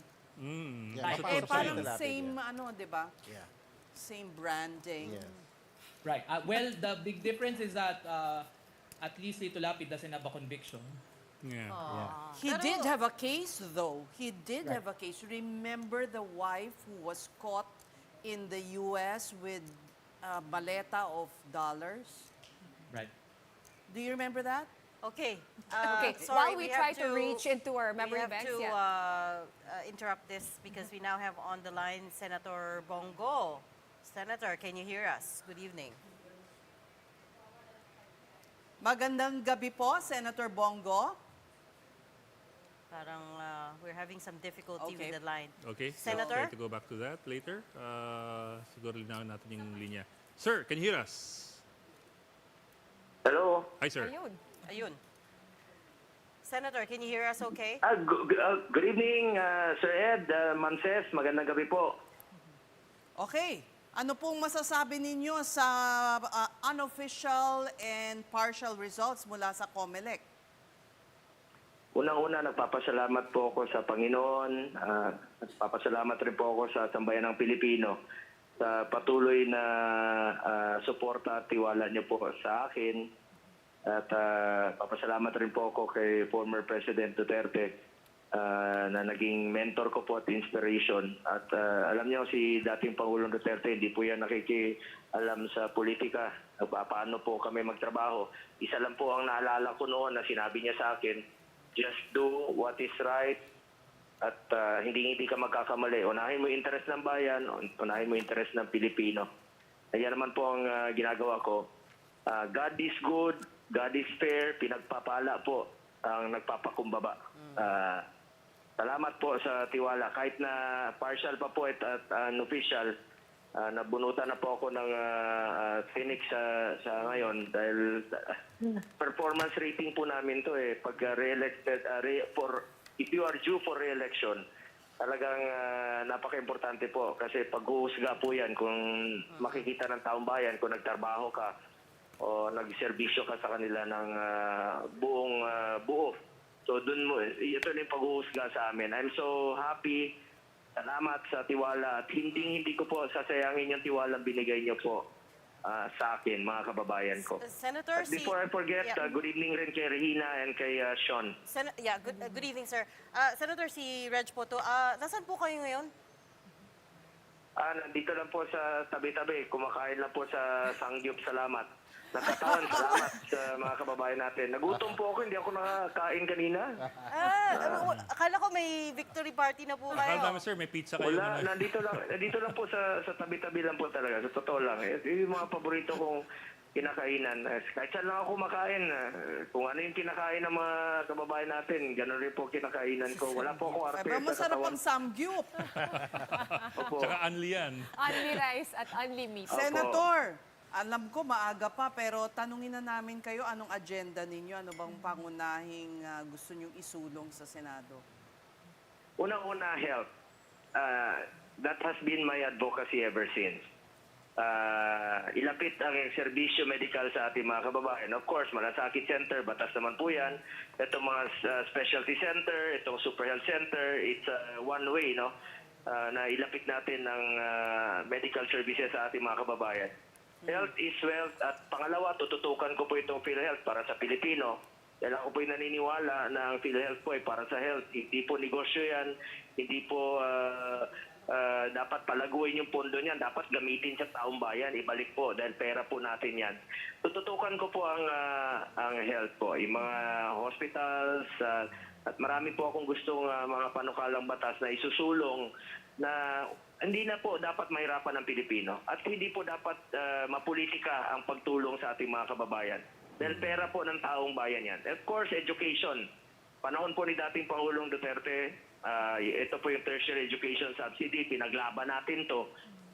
In fact, muntik nang nabito yon ng panahon yon, pero talagang pinaglaban natin na matuloy. At gusto nating ma-expand po ito, magkaroon ng choices po ang ating mga kababayan. And of course, sports. Ang sports po, isang paraan niya na ilayo natin ang mga kabataan sa illegal na droga. Get into sports, stay away from drugs to keep us healthy and fit. At gusto ko po na lumawak pa yung National Academy of Sports na kung saan po'y magkakaroon ng pagkakataon mag-aral at the same time mag-training ang student-athlete. Malaking potential ng mga Filipino athletes. Sa totoo lang, proud lang po ako. Since 2019, naging chairman po ako ng sports. Dati kulelat po tayo kaya nakakamit natin ang first ever gold sa Tokyo Olympics. Nakadalawang gold pa tayo sa Paris Olympics. Yep. So, at saka itong pagkain po, food security, importante po. May pagkain po, yung may laman po ang tiyan ng bawat Pilipino. Trabaho, importante rin po sa akin. Job creation po. Alam niyo, Senator, yung mga nagiging number 1, nagkakaroon ng mga ibang balak sa politika eh. Kayo yung nag-top ng race ngayon so far and mukhang you're holding on to it naman. In unofficial, partial results, may balak pa ba kayong ibang posisyon sa susunod? Sundutin ko na, sir. Bago yung sagutin, sundutin ko na kasi noong 2022, kayo nachichismis na tinutulak ng dating Pangulo na tumakbo sa mas mataas na posisyon kaysa sa Senado lamang. Ayaw ko munang pag-usapan po yan. Mas importante sa akin na magseserbisyo muna ako. Unahin ko muna yung pagseserbisyo sa ating mga kababayan. At, Did you aim for number 1? Unahin na lang po. Hindi po. Wala, ako naman po, trabaho lang po ako. It was an uphill climb, no? Sariling sikap po ito ngayon. Iba po yung sitwasyon namin nung nakaraan. Iba yung sitwasyon namin nung 2019 na administration. Ngayon, sariling sikap talaga to. Sariling kayod talaga to sa rally, sa mga motorcade. Ako naman po, mahilig rin po ako sa nag-a-analyze po ako, no? Alam po alam ng inyong magaling na si aking kaibigan Edson Guido. Magaling yan eh. Siya nag-a-advise sa akin kung if yung trajectory mo, paangat, paakyat, ganito. So, pareho po kami, mahilig po ako mag-aral ng stats. Dahil isa rin po akong basketballista. So, Senator, having said that, Senator, kailan niyo po na-realize na safe ka na? At number 1 ka? Kanina lang po, nung nakita ko yung resulta.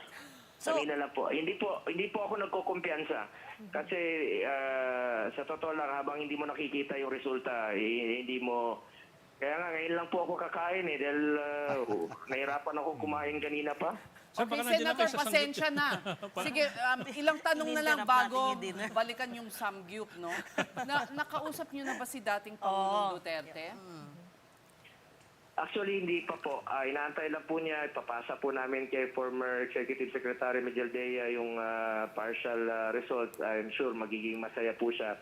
Pasalamat rin po ako sa aking inspiration, aking mentor sa politika, former President Duterte. I'm sure magiging masaya po siya na meron pong nakapasok. Assuming mananalo po kaming tatlo ni Senator Dante Marcoleta at Senator Bato de la Rosa, magiging masaya po yun dahil talagang pinaghirapan rin po niya na ikampanya kami. So you see Congressman Marcoleta as fully on your side, no? Kahit independent po yung tinakbo niya. Actually, it's part of the Duterte. Just recently, it was reported that yung PDP laban adopted 2 more candidates. No? So, Mas mabuti po, mas marami tayong makakasama sa Senado. Ako naman, hindi niya naman po ako naging problema. Trabaho naman po ako. Unahin ko talaga yung pagsiservisyo kaysa sa politika. Sir, Yun po lang, yun po ang naging sikreto ko doon. Inuna ko muna yung pagsiservisyo kaysa sa politika. Sir, yung elepante sir sa kwarto, tumbukin ko na po kasi sooner or later we will have an impeachment trial. With the numbers that you're seeing now na mukhang papasok, so far mukhang papasok sa Senado, ano nakikita niyo mangyayari sa impeachment? Hindi ko pa po masasabi sa ngayon. No? Ngayon pa lang yan magsisink in sa utak naming lahat.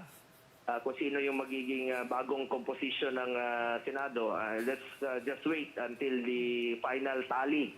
Kung nandiyan na yung official tally talaga, who will compose the new Senate, the new 12 senators and combine it with the existing 12 senators. Doon natin makikita yan sa ngayon. Pero ako naman, naghanda naman tayo sa ating trabaho. Ako, gagampanan po natin ang dapat nating gampanan. It will be based on evidence. Kung wala namang ebidensya, wala. Sir, if not the impeachment, ano pong reaction natin na yung showing ng alyansa was weaker than expected? Lahat po ng pre-election surveys initially were saying at least 8 will make it. Pero if these numbers hold, we're really looking at only about 5. So ano po yung naging... Actually, surprised po ako.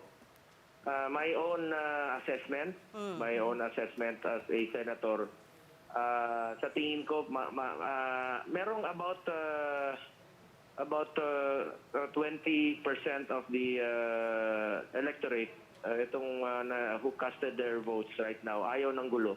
Yung gusto nila yung nagtatrabaho lang yung kanilang pinili. Yun ang nakikita ko na nagbago sa composition ngayon. Merong 20% na mga botante na yung tahimik na gusto lang nila na yung mga officials na kanilang pinili tulad namin na senador ay nagtatrabaho para sa Pilipino. Siguro ito yung mga ayaw ng gulo sa politika. What you're saying is the incumbent indulged in negative campaigning, yun po ba? Sa pangkalawakan na siguro. Not only during campaign. I mean dito sa both sides, sa politika. Sa political alignment. Sa tingin ko, sa pangkalahatan na po. Pangkalahatan. Tinitingnan ko po ito. Not only during campaign period. Okay, Senator? Senator, nandito po kasama namin si Professor Ranjit Rai ng Octa Research. Meron daw siyang gustong itanong lang sa inyo. Professor? Senator, congratulations. Salamat po, Professor Ranjit. At, actually, nabasa ko yung sinabi mo 2 days ago at naging accurate yung analysis and your prediction na magtatap po ako sa election. Salamat at naging accurate po yung resulta niyo. Congratulations po sa inyo, sa Octa Research. Congratulations din, Senator. Ang tanong ko, bukod sa impeachment, talagang kayo ba may balak maging actively involved in building that coalition para tulungan rin yung administrasyon on a range of issues, lalo sa ekonomiya, sa social development, o talaga magiging opposition lang po kayo? Ako para sa tao ako. Okay. Para sa bayan po ako. Interest ng bayan. Unahin ko talaga yung makakatulong sa Pilipino. Message is very clear. Let's buckle down to work. In the next 3 years of this administration, una-una sana po'y trabaho na muna tayo. Tapos na yung election eh. Ito na yung referendum kung sino yung nagtrabaho, sino yung gusto nilang mamuno muli. Gusto ng Pilipino yan, lessons learned to sa atin na magtrabaho tayo. At and of course, sana ako naman, I'm praying makabalik na rito si former President Duterte po. So, Kung meron man siyang pananagutan, dapat dito po sa ating bayan. We have a working judicial system. So you're willing to put aside political fences and personal differences to move forward the cause of the Philippines? Is that a possibility? Importante po dito, trabaho tayo. I mean, ako, kaya siguro po ako possible number one. Dahil trabaho lang talaga ako eh. Sipag, pagmamalasakit at serbisyo ang ginagawa ko. Yun lang ang akin. No? Mas gusto kong magtrabaho tayo dahil sayang yung panahon sa puro away at pakikipagbangayan. Lugi ang Pilipino dyan. Lugi ang Pilipino.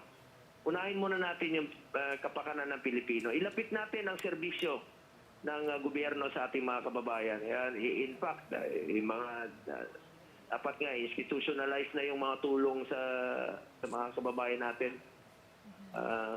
Yung mga ayuda na yan, dapat hindi politiko ang mamimili. Dapat institutionalize na yan.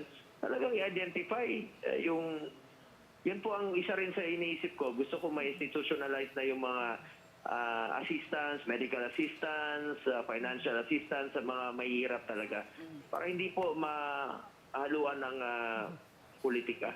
Senator, another surprise dito sa unofficial and partial results, ang pagpasok ni dating Senator Bam Aquino at Kiko Pangilinan. Anong masasabi po ninyo tungkol doon? Actually, na-surpresa rin po ako. Ako naman, I'm expecting Senator Bam. Mananalo siya dahil, ano po yan, kumbaga rito sa Senado, institution na rin po yan. Aquino, but nagulat po ako, no, from nandoon po sa mga previous surveys, biglang umangat. My own assessment, Yes. There are about 20% of the electorate na ayaw ng gulo. Gusto nila yung magtrabaho lang yung mga leader, mga pinili nila. Yun yung that is my personal assessment po. About 20% of the electorate gusto na po na yung tahimik lang sila. Tahimik lang ito yung na-surprise ako. Sa kanila. Ito yung mga undecided, yung naglalakad dyan sa kalye na walang pakialam sa politika pero gusto nila na tahimik at nagtatrabaho yung mga leader nila. Meron po ba kayong any relationship with Bam Aquino or Kiko Pangilinan? Magkakilala po ba kayo? Nag-uusap naman po kayo pag nagkikita kayo sa mga event?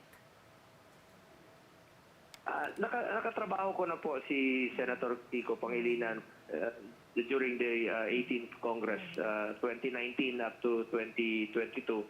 So, nasa opposite side kami. Pero, trabaho lang naman po kami. I mean, ako naman, I'm the least of your problem. Basta, unahin lang natin yung makakabuti para sa ating mga kababayan. Si Senator Bam, kakilala ko na rin po siya noon. But in fact, nagkasabay po kami nung bumisita po kami, nagpasalamat doon sa Iglesia ni Cristo na nagkataon po na nagkausap rin po kami doon. Senator, sorry, last na from me. What about si Congresswoman Camille Villar po? Marami pong katanungan about where her alliance really lies. Kasi of course, she's officially part of the Allianza slate, pero po inadopt siya as guest candidate ng PDP laban. What do we make of her political leaning? Villar po yan, no? I mean, kumbaga, may recall at saka institution na rin po yan sa Senado.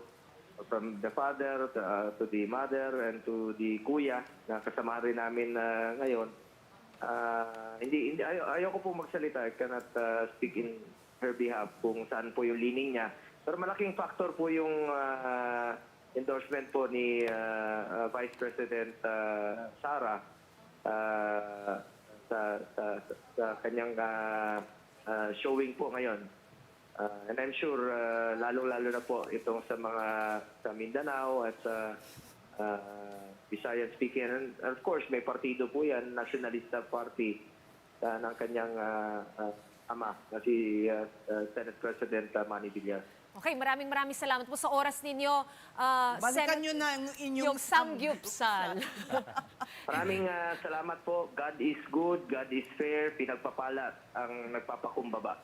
With Alright, all sincerity and humility, maraming salamat po sa ating mga kababayan. All right, you've heard it straight from Senator Bongo, who is currently topping the partial and unofficial count at just over 70% of results in. And now, We have on the line Senator Bato de la Rosa. Magandang gabi po sa inyo. Magandang gabi sa inyo at sa ating mga taga-subaybay. Good evening po. Senator, kayo naman, nasan kayo? Nasa Dito ako sa Davao. Davao ako sa Davao. Sino po kasama natin, Senator? Mga family and friends and supporters ngayon na nagbumonitor kami sa resulta sa halalan. Habang nagsusugba-sugba ng isda. Anong assessment niyo sa election na ito, Senator Bato? Nagulat ka ba sa number of votes that you got so far? Well, kung basihan natin yung survey, medyo consistent naman yung survey, no? Dahil during the last, yung mga last surveys before the election, lumalabas naman talaga na si Senator Bongo ay number 1 at ako ay nakalagay sa 2 to 4. So ngayon, kung mamintin natin yung number 3, parang gano'n ang ating, gano'n ang lumalabas kung basihan natin ang survey. Well, actually, Senator Bato, si Raj po to, hindi ko alam kung naalala niyo po, but I interviewed you nung nung February ba yun? March na pala, sorry. Sa aplikante. For aplikante, and at that time, medyo mababa pa po kayo sa surveys. And then, I think nasa 8th or 9th position, hindi ko na malala. This is based on one of the mainstream pollsters. And then sabi niyo nga po, you were still confident kahit na nandun yung ranking niyo. Ano po yung, what did you do differently? Ano po yung ginawa natin? Well, pinagpatuloy natin yung ating yung guerrilla campaigning. Alam mo naman, yung kami na sa opposition, lahat na lang ng kagipitan na experience namin, no? Lalo na sa mga tulong, mga suporta na kagaya noon. Alam mo na, pag ikaw sa opposition, mahirap talaga. Pero alam mo, ma-attribute ko talaga ito yung biglang pag-angat namin sa latest surveys. At saka, ito lang ngayon, sa results na lumalabas. Itong biglang yung malakas na pag-angat namin ay talagang it came with a heavy price as far as we're concerned. At ang price na ito ay ito yung freedom ni Pangulong Duterte. Dahil after nung dinala si Pangulong Duterte sa dahig, bigla pa kaming tumaas sa surveys. So, yun talaga ang pinaka-main reason. So you acknowledge po na meron tinatawag nilang sympathy surge, kumbaga. Hindi lang sympathy, kundi protest vote ito. Protest vote itong naramdaman namin. Dahil wherever we go, yun man ang sabi sa atin ng taong bayan, Sir, relax na kayo dyan, Sir. Kami na ang bahala at ipaparamdam namin yung sama ng loob namin dito sa eleksyon, Sir. Makita na lang niyo yung resulta. Basta papalabas namin yung sama ng loob sa nangyari kay Pangulong Duterte, palabas namin ngayong eleksyon. So ito na nga, nakikita natin yung protest votes na ginawa ng ating mga kababayan. Okay, kasama namin dito si Octa President, no, Professor Ranjit Ray, at may phone-in question lang siya sa iyo, Senator Bato. Senator Bato. Sige po, sige po. Senator Bato, Yes, congratulations. Thank you po. Lumabas sa survey natin, lumabas lahat ng... pero ito talagang win nyo ngayon, medyo malaki ho talaga. Ang tanong ko, ready na ba kayong makipagsama sa administrasyon para tulungan ang bayan natin, no? Huwag natin pag-usapan yung impeachment. Doon sa mga reforma na kailangan, talaga bang committed kayong tumulong at makipag-cooperate sa ating administrasyon? Yun ang tanong ng marami kung magiging opposition lang o talagang trabaho rin kayo, Senator. Alam mo, tumakbo tayo at para magserbisyo, hindi para maging obstructionist, no? Kung yun ay kagandahan para sa ating bansa, ay nakasuporta tayo palagi. Kahit na masasabi mo na opposition kami, you don't have to oppose and oppose just for the sake of opposing. Kung makita mo naman na maganda yung programa ng administrasyon, suportahan natin.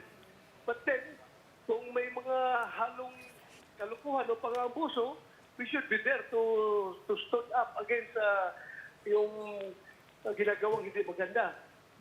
So, yan po ang magiging papel natin. We will support if the programs are really for the good of the Filipino people. Ano pong masasabi natin that, sorry, Professor. I'm good. May follow-up question. Ano pong masasabi natin, Senator? Paano ko na isa? Sir, si Ed Lingaw. Sir, kung si Professor Ranjit ay ayaw mo nang pag-usapan yung impeachment, ako po, diretso ako sa impeachment. Kasi po, I'm looking at the numbers, well, so far, those partial and unofficial, mukhang 5 kayong papasok kung bilangan natin si Camille Villar as part of Opposition. that opposition. The Duterte opposition. You need only 8 votes to get a third of the Senate. Andun na si Robin Padilla. To acquit. To acquit. Yes. Yeah.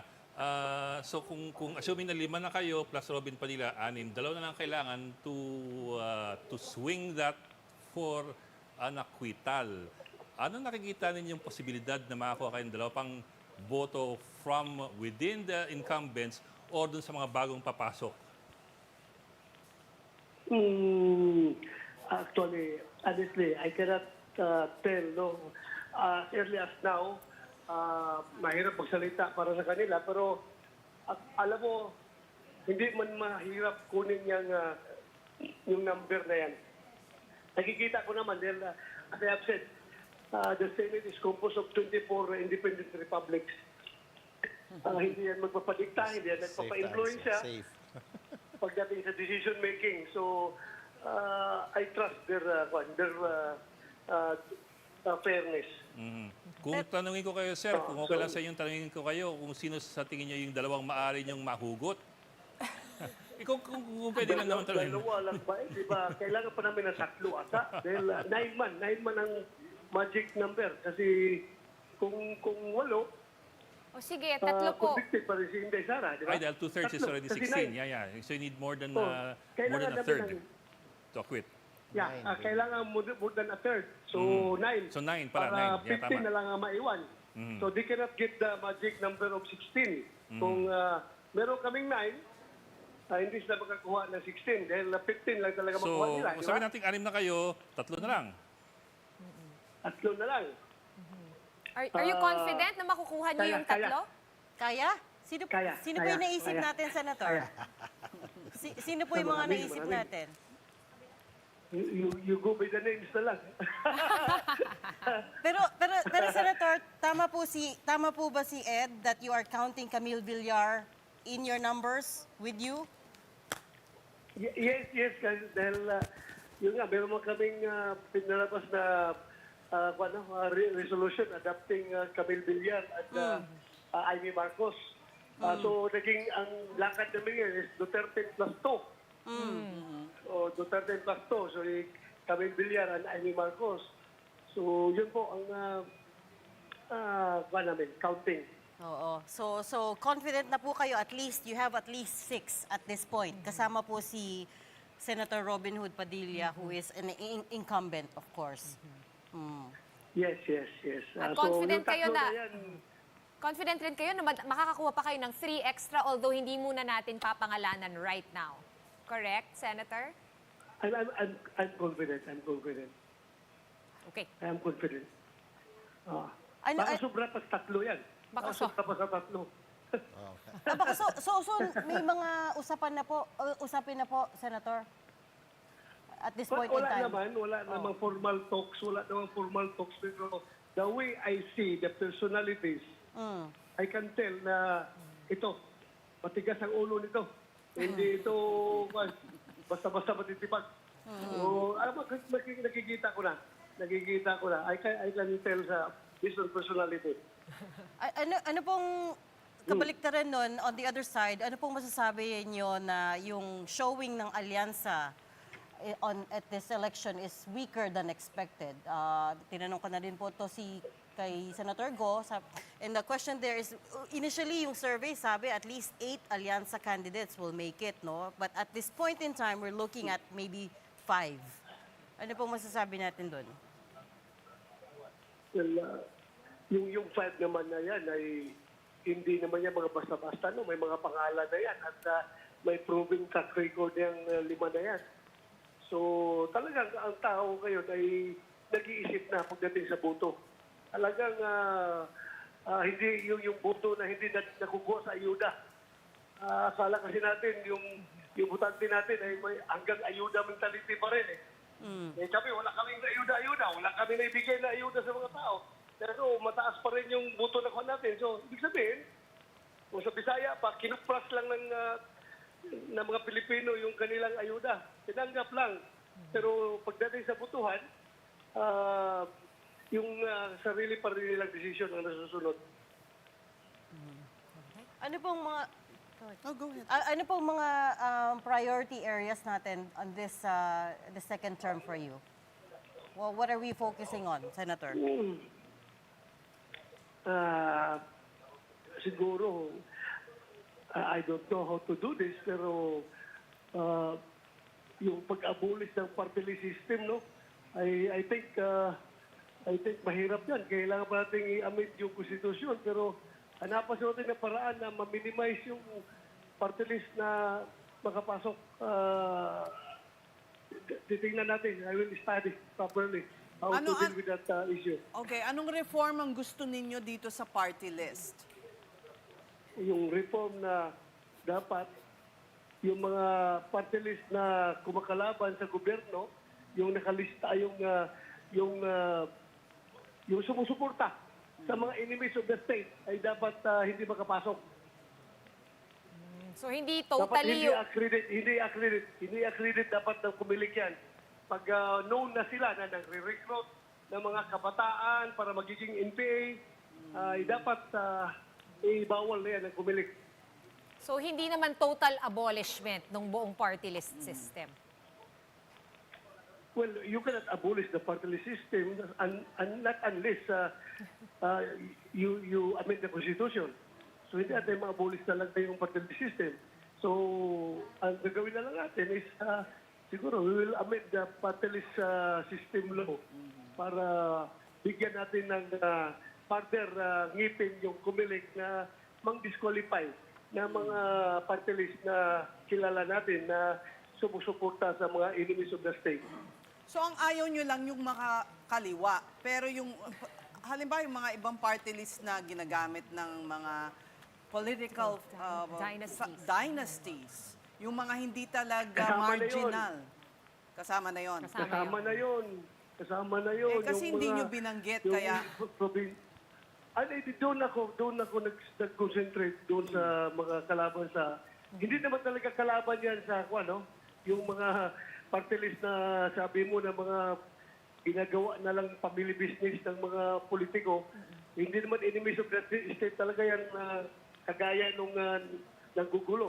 Uy, sir, Pero enemies of the state din yun. Pag gagawa tayo ng party list na amendments, kasama na yan. Kasama yan. Okay. Nasa Davao po kayo, sir, no? Nakausap niyo na po si VP Sara today?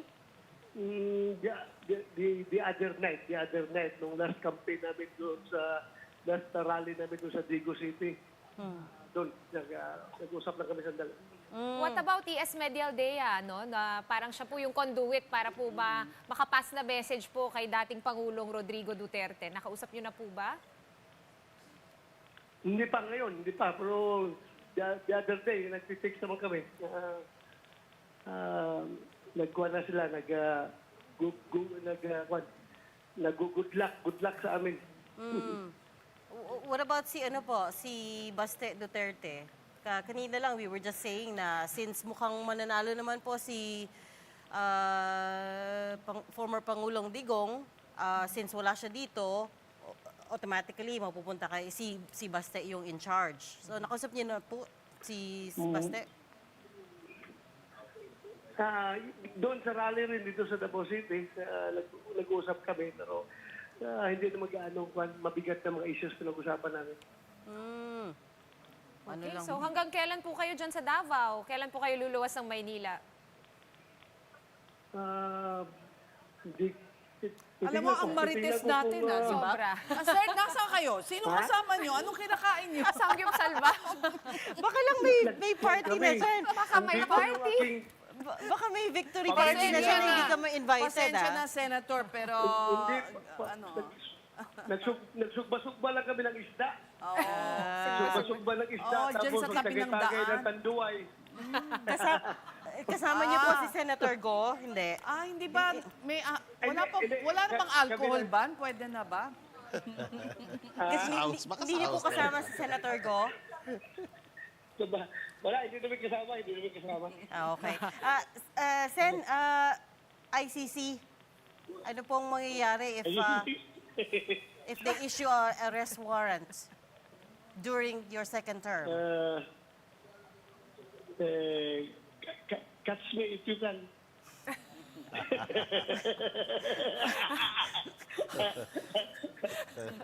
Sige, sir. Ano kang ibig sabihin, no? Shall we let him go? Yes, we should let him get back to his sinugba Congratulations. and his tagay. Congratulations, Senator, at maraming salamat po sa inyong oras tonight. Maraming salamat. Thank you very much. Alright, that was Senator Bato de la Rosa on the phone. Wait, to be fair to him, he's been saying that all along. Catch me if you can. Yeah. True, but his laughter was already, they were... It might have Parang been may the naman. tandway. Oh, may tandway kasi na. May tandway okay. May tandway na. And he's Kaya, home. So, And he's celebrating. He's buoyant today kasi syempre number 3 siya so far at kita 70%. ko, he even, di ba, nagmotor siya papunta sa presinto niya. Butor siya. Oo, nakita ko yung sa social media. ganun ba? And I guess overall as well, there's euphoria on the other side because this is a much stronger showing than they expected. Yes. Again, we come back to the fact that nandyan si Rodante Marcoleta, and then yung sa Alyansa side naman, parang bumaba din yung ano. Uy, si Prof na nasa Zoom, nandun. We are still. We still have a Professor Ranjit Rai. We also have Professor Aris Arugay, both from the UP College of Political Science. Professor Aris, hi. You heard from Senator Go, you heard from Senator Bato. What can you say? Yeah, parting shots na dahil may karelyebo na tayo dito, di ba? Correct. Okay.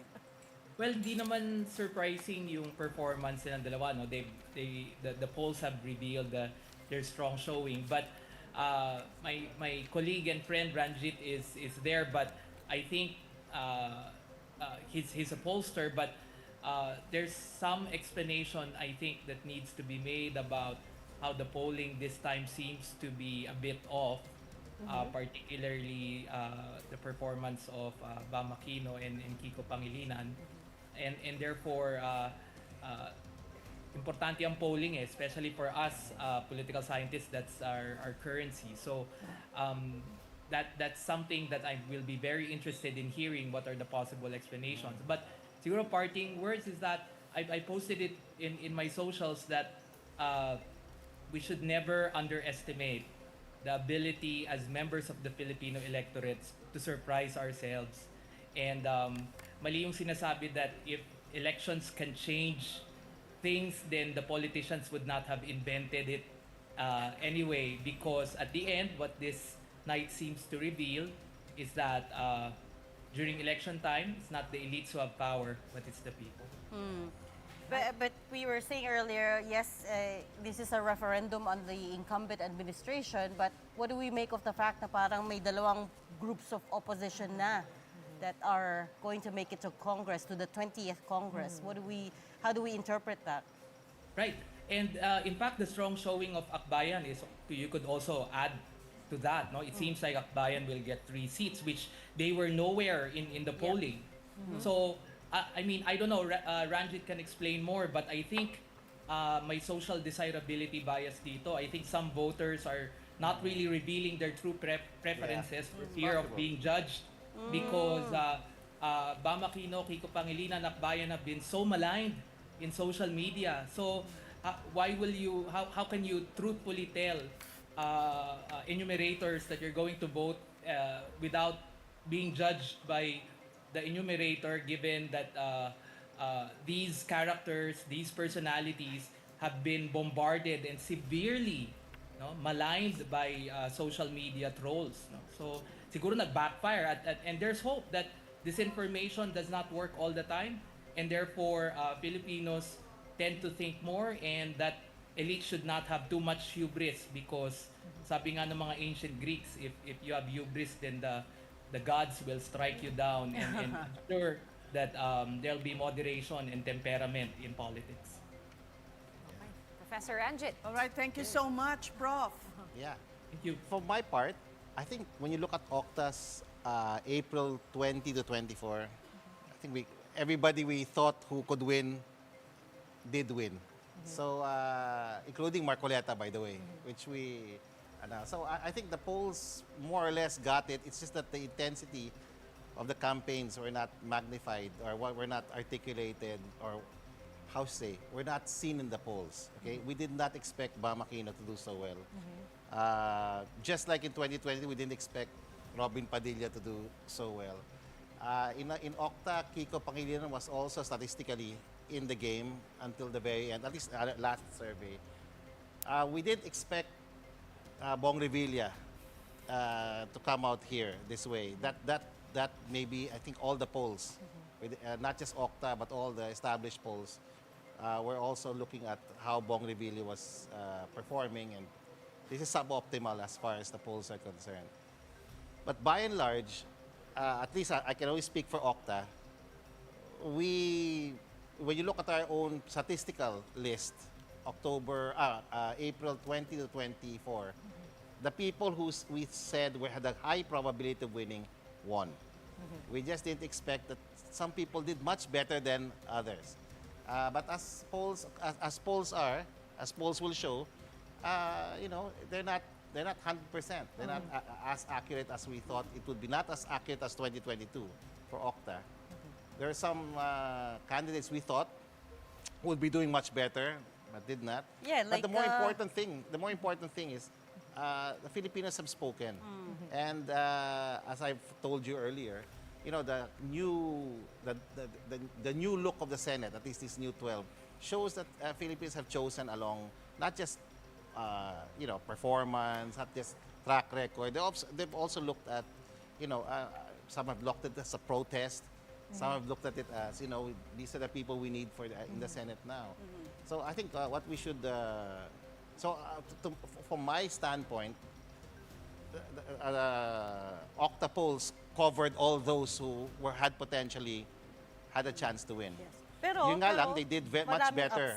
Maraming upsets. Yes, maraming upsets. Chief of whom is si Ben Tulfo, Yeah. who in all previous election surveys 13, 14, 15 in our case were upsets. Ben Tulfo, Abby Binay. Bong Revilla, and Abby Binay, who by the way were seen in all the polls. Correct. And not just all the polls, pero si Ben Tulfo was consistently number 2 or 3. Yes. Right? We Yeah. thought it Or was five, a lock. five, For yeah. a long time, Erwin Tulfo was number 1, tapos kasunod niya si Ben. Yeah. Right? And then But we thought it was a lock. Pero closer to the elections, medyo nag-shift na yung Nag-shift trend. siya. So naging bongo after President Duterte got arrested. But still, pero we didn't still expect five, it to yeah. fall this So we need to far. study more what happened, Okay, towards the hold end. that thought because we have some breaking news this time in the local races. The camp of Pasig City Mayor or incumbent Mayor Vico Soto, otherwise known as Team Giting ng Pasig, has moved for an early proclamation given their landslide numbers.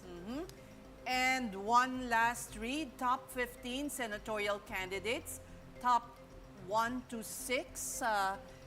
Bongo is, of PDP Laban is at, well, I'll just enumerate them rather than read the numbers because I can barely read. I can also All right, barely so read. it's Bongo. Number 2 is Bam Aquino. On 3rd place is Bato de la Rosa. Number 4 is Erwin Tulfo. Number 5 is Kiko Pangilinan and Rodante Marcoleta at number 6. All right, number 7, we have Ping Lacson at just about 14.1 million votes, followed by Tito Soto at number 8 with a 13.0 or 13 million votes. Then number 9 is Pia Cayetano with also about 13 million votes. Number 10, Camille Villar with over 12 million votes. Number 11, Amy Marcos with 12.39 million votes. And at number 12, we have Lito Lapid at 12.3 million votes. Nasa number 13 na nga, no? Si 13. Ben Tulfo. We were just talking about the big upset. Ito na, si Ben Tulfo at number 13. And notice that the difference between 12th and 13th spots is over 1 million votes. So medyo malaki-laki yung agwat. And with about 70% of the votes counted at this point in time. Number 14, we've got Bong Revilla, another upset. Also, Abby Binay, big upset for Alianza at number 15 kasi si Abby Binay was ranking pretty well in pre-election surveys. Usually, nasa gitna siya. 16, we've got Benher Abalos. 17, Jimmy Bondoc, who, by the way, even though he's sitting at 17, Yeah, is did showing... very well. He Did did pretty He well, rose up surprisingly. very well. Yes. And number 18, we've got Manny Pacquiao. All right, we thank you so much. Prof, Thank you. thank you. We thank our moderators, presenters, and guests these past 3 hours. Of course, Ronald Llamas, who had to leave early, Ame Pamintuan, Dennis Coronacion, and of course, Professors Ranjit Rai and Aris Arugay. I'm Regina Lay. I'm Sean Yao. Thank you as well to our data presenter, Bok Ed Lingao, and our earlier guests, Senators Bongo and Bato de la Rosa, who are so far in the top 3 of the Magic 12 in the partial and unofficial results of the senatorial race. We're turning over this coverage to Andre Felix, Cheska Litton, and Chiki Vergel. This is the special coverage on Bilang Pilipino 2025. I'm Ces Orenia Drilon. We are still One News, all sides, all the time.